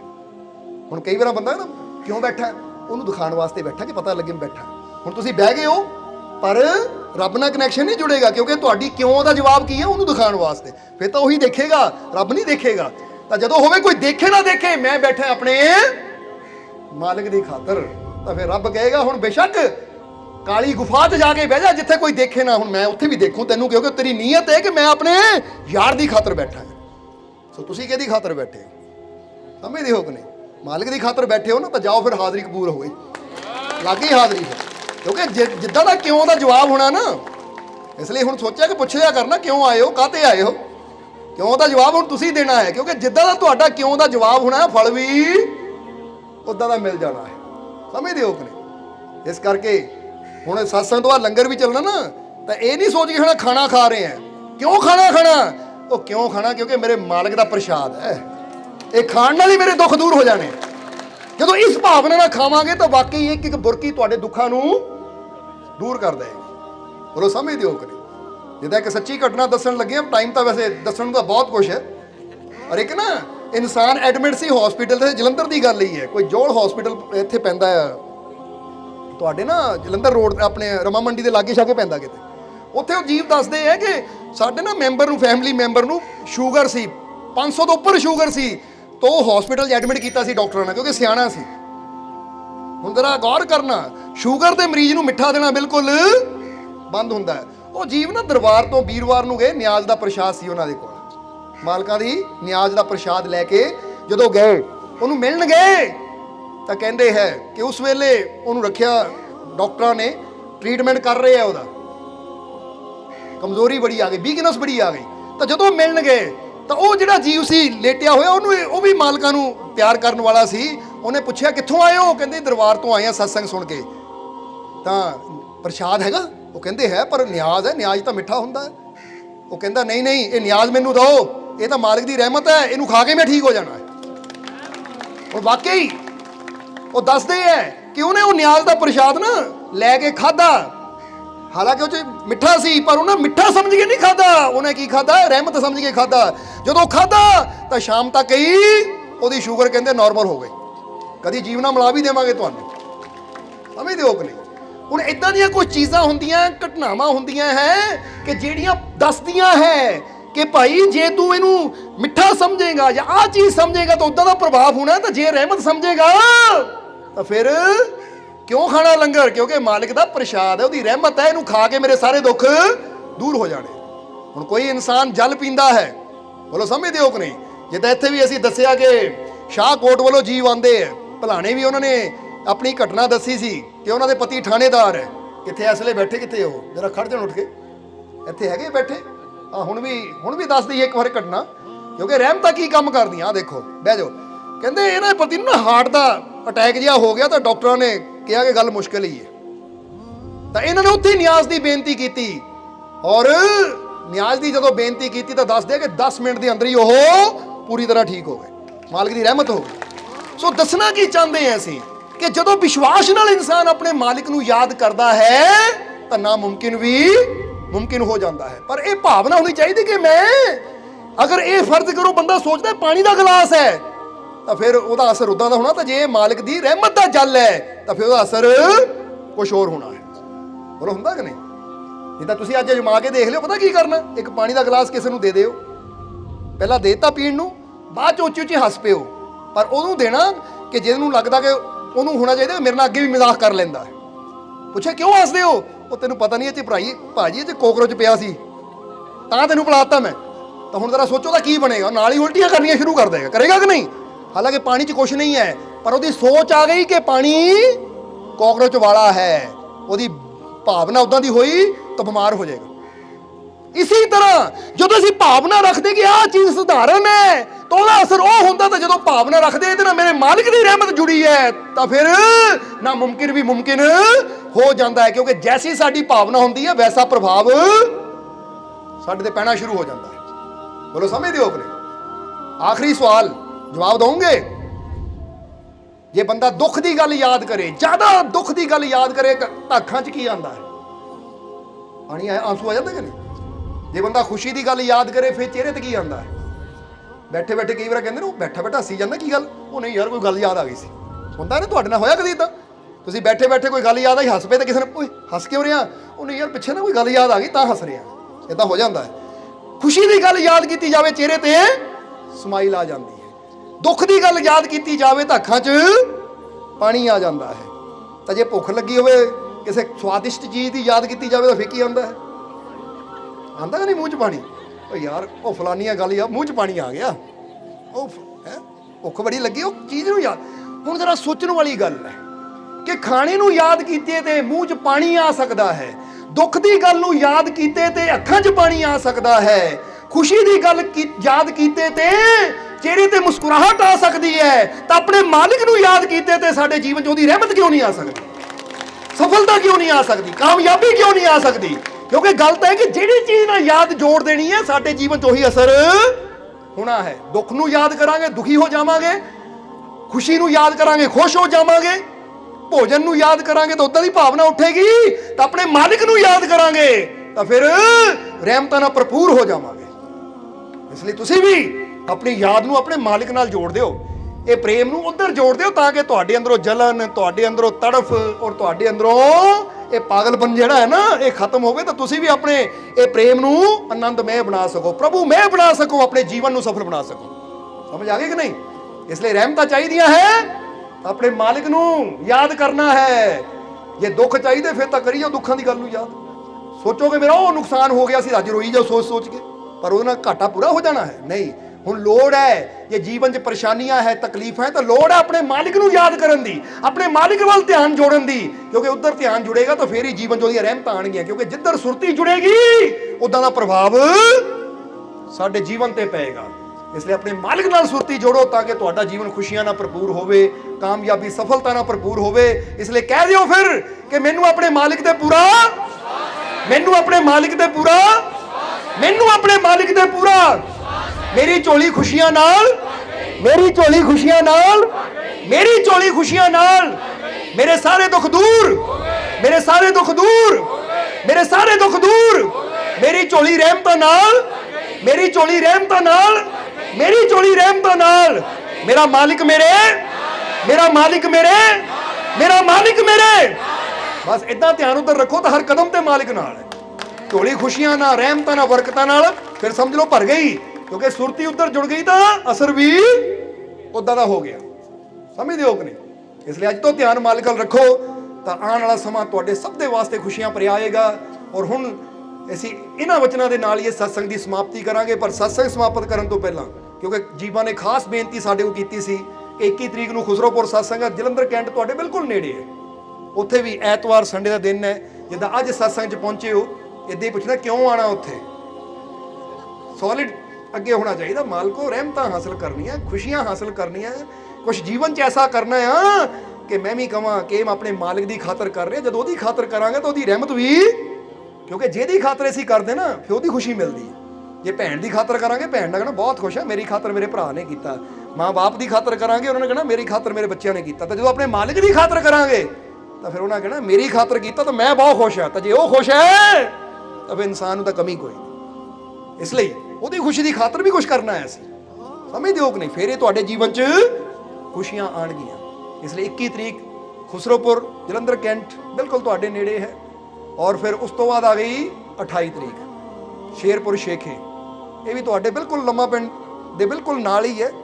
ਜਾਣਦੇ ਹੋ ਨਾ ਸ਼ੇਰਪੁਰ ਸ਼ੇਖੇ, ਲੰਮਾ ਪਿੰਡ ਤੋਂ ਜੰਡੂ ਸਿੰਘੇ ਰੋਡ ਤੇ, ਉੱਥੇ ਵੀ 28 ਤਰੀਕ ਸਾਲਾਨਾ ਸਤਸੰਗ ਹੈ। ਔਰ ਫਿਰ ਉਸ ਤੋਂ ਬਾਅਦ ਆ ਗਈ 12 ਤਰੀਕ ਦਿਨ ਐਤਵਾਰ, ਇਹ ਤੁਹਾਡੇ ਬਿਲਕੁਲ ਥੋੜਾ ਦੂਰ ਹੈ, ਨੇੜੇ ਨਹੀਂ, ਪਰ ਆਸ਼ਕਾਂ ਵਾਸਤੇ ਕੋਈ ਦੂਰ ਨਹੀਂ ਹੁੰਦਾ। ਉਹਨਾਂ ਵਾਸਤੇ ਕਪੂਰਥਲਾ ਕੀ, ਜਿਹੜੇ ਮਾਲਕ ਦੇ ਪਿਆਰੇ ਆ ਨਾ, ਇੱਕ ਵਾਰ ਨਾ ਯੂਪੀ ਚਲੇ ਗਏ ਤਾਂ ਰਸਤੇ 'ਚ ਮਾਲਪੁਰ ਇੱਕ ਸਾਡਾ ਸੇਵਾਦਾਰ ਸੀ ਜਸਵਿੰਦਰ, ਉਹਨੇ ਕਿਤੇ ਦਰਸ਼ਨ ਕਰਨ ਵਾਸਤੇ ਖੜੇ ਹੋਣਾ ਸੀ, ਪਰ ਸਾਡੀ ਗੱਡੀ ਪਹਿਲਾਂ ਲੰਘ ਗਈ, ਉਹ ਬਾਅਦ 'ਚੋਂ ਆਇਆ। ਤਾਂ ਉਹਨੇ ਪੁੱਛਿਆ ਸੇਵਾਦਾਰ ਨੂੰ ਫੋਨ ਕਰਕੇ ਕਿ ਮਾਲਕ, ਉਹ ਕਹਿੰਦੇ ਚਲੇ ਗਏ। ਕਹਿੰਦਾ ਤੜਫ ਬਹੁਤ ਹੈ, ਜਾਣਾ ਕਿੱਥੇ ਮਾਲਕ ਨੂੰ? ਕਹਿੰਦੇ ਯੂਪੀ ਜਾਣਾ ਆ। ਕਹਿੰਦਾ ਆਇਆ ਉੱਥੇ ਹੀ ਮੈਂ, ਉਹ ਟ੍ਰੇਨ ਫੜ ਕੇ ਉੱਥੇ ਆ ਗਿਆ। ਪਤਾ ਗਿੱਲ ਹੁਣੀ ਵੀ ਨਾਲ ਹੀ ਸੀ ਮਾਲਪੁਰ ਤੋਂ। ਇੱਥੇ ਮਾਲਪੁਰ ਕਿੱਥੇ ਯੂਪੀ, ਤਕਰੀਬਨ 2500 ਕਿਲੋਮੀਟਰ ਦਾ ਸਫ਼ਰ ਕਰਕੇ ਉਹ ਟ੍ਰੇਨ ਲੈ ਕੇ 2 ਦਿਨ ਯਾਤਰਾ ਕਰਕੇ ਉੱਥੇ ਪਹੁੰਚਿਆ। ਸਾਨੂੰ 2 ਦਿਨ ਹੋ ਗਏ ਸੀ ਪਹੁੰਚਿਆ ਨੂੰ। ਜਦੋਂ ਪਹੁੰਚਿਆ ਕਹਿੰਦੇ ਜਸਵਿੰਦਰ ਤੂੰ ਇਕੱਲਾ ਹੀ ਇੱਥੇ? ਕਹਿੰਦਾ ਪੁੱਛ ਕੇ ਆ ਗਿਆ। ਤੜਫ ਬੜੀ ਸੀ ਅੰਦਰ ਕਿ ਮਾਲਕਾਂ ਦੇ ਦਰਸ਼ਨ ਕਰਨ ਵਾਸਤੇ ਖੜਾ ਸੀ, ਪਰ ਮੈਂ ਲੇਟ ਹੋ ਗਿਆ। ਹੁਣ ਦਰਸ਼ਨ ਕਰਨੇ ਜ਼ਰੂਰ ਹੈ, ਚਾਹੇ ਮੈਨੂੰ ਕਿਤੇ ਪਹੁੰਚਣਾ ਪੈ ਜਾਵੇ। ਇਹਨੂੰ ਪਿਆਰ ਕਹਿੰਦੇ ਕਿ ਦੂਰੀ ਮਾਇਨੇ ਨਹੀਂ ਰਖਾਂਦੀ ਜਿੱਥੇ ਪਿਆਰ ਹੁੰਦਾ।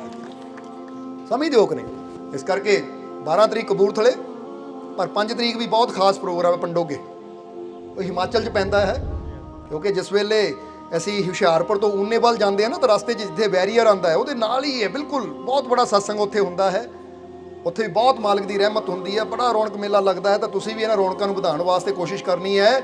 21, 28, 5 ਔਰ 12 ਦੇਖੋ, ਹਰ ਐਤਵਾਰ ਤੁਹਾਨੂੰ ਸਟੈਪ ਦੱਸ ਦਿੱਤੇ ਆ ਮਾਲਕ ਦੇ ਨੇੜੇ ਪਹੁੰਚਣ ਦੇ।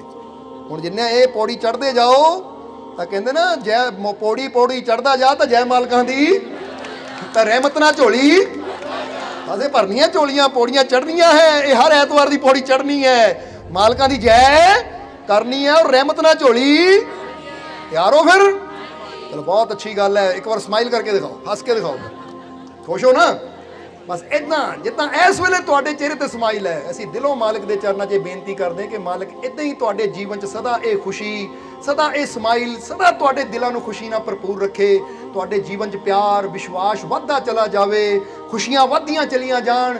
ਆਉਣ ਵਾਲਾ ਸਮਾਂ ਤੁਹਾਡੇ ਸਭ ਦੇ ਵਾਸਤੇ ਸੁੱਖ ਸਮਰਿੱਧੀ ਭਰਿਆ ਹੋਵੇ, ਕਾਮਯਾਬੀ ਸਫਲਤਾ ਭਰਿਆ ਹੋਵੇ। ਤੁਹਾਡੀ ਹਰ ਬਿਮਾਰੀ, ਹਰ ਤਕਲੀਫ, ਹਰ ਦੁੱਖ ਨੂੰ ਮਾਲਕ ਦੂਰ ਕਰਨ, ਤੁਹਾਨੂੰ ਤੰਦਰੁਸਤੀ ਦੇਣ, ਅੱਛੀ ਸਿਹਤ ਦੇਣ, ਕਾਮਯਾਬੀ ਦੇਣ, ਸਫਲਤਾ ਦੇਣ, ਤਾਂ ਕਿ ਤੁਹਾਡਾ ਆਉਣ ਵਾਲਾ ਸਮਾਂ ਬਹੁਤ ਜ਼ਿਆਦਾ ਖੁਸ਼ੀਆਂ, ਕਾਮਯਾਬੀ, ਸਫਲਤਾ ਭਰਿਆ ਹੋਵੇ। ਆਪਣੀ ਕਿਰਪਾ, ਦਇਆ, ਮਿਹਰ, ਰਹਿਮਤ, ਬਖਸ਼ਿਸ਼ ਹਮੇਸ਼ਾ ਤੁਹਾਡੇ ਤੇ ਮਾਲਕ ਬਣਾਏ ਰੱਖੇ। ਤੁਹਾਨੂੰ ਤਾਕਤ ਦੇਵੇ ਕਿ ਤੁਸੀਂ ਸੇਵਾ ਕਰਕੇ, ਸਿਮਰਨ ਕਰਕੇ, ਦਾਨ ਪੁੰਨ ਕਰਕੇ, ਨੇਕ ਕਰਮ ਕਰਕੇ, ਆਪਣੀਆਂ ਮਾਲਕ ਦੀਆਂ ਰਹਿਮਤਾਂ ਨੂੰ ਹਾਸਲ ਕਰਕੇ ਆਪਣੇ ਜੀਵਨ ਨੂੰ, ਆਪਣੀ ਜ਼ਿੰਦਗੀ ਨੂੰ ਸਫਲ ਬਣਾ ਸਕੋ। ਆਪਣੀ ਕਿਰਪਾ, ਦਇਆ, ਮਿਹਰ, ਰਹਿਮਤ, ਬਖਸ਼ਿਸ਼ ਹਮੇਸ਼ਾ ਮਾਲਕ ਤੁਹਾਡੇ ਤੇ ਬਣਾਏ ਰੱਖਣ ਔਰ ਖੁਸ਼ੀਆਂ ਨਾਲ ਤੁਹਾਨੂੰ ਸਦਾ ਭਰਪੂਰ ਰੱਖਣ, ਤੰਦਰੁਸਤੀ, ਅੱਛੀ ਸਿਹਤ ਨਾਲ ਭਰਪੂਰ ਰੱਖਣ। ਇਹੀ ਸਾਡੀ ਉਸ ਮਾਲਕ ਦੇ ਚਰਨਾਂ 'ਚ ਅਰਦਾਸ ਬੇਨਤੀ ਹੈ। ਔਰ ਹੁਣ ਅੰਤ ਵਿੱਚ ਤੁਹਾਡੇ ਸਭ ਦੇ ਅੰਦਰ ਵਸਦੇ ਉਸ ਮਾਲਕ ਨੂੰ ਅਸੀਂ ਪ੍ਰਣਾਮ ਕਰਦੇ ਹਾਂ। ਸਾਡਾ ਪ੍ਰਣਾਮ ਸਵੀਕਾਰ ਕਰੋ। ਜੈ ਮਾਲਕਾਂ ਦੀ।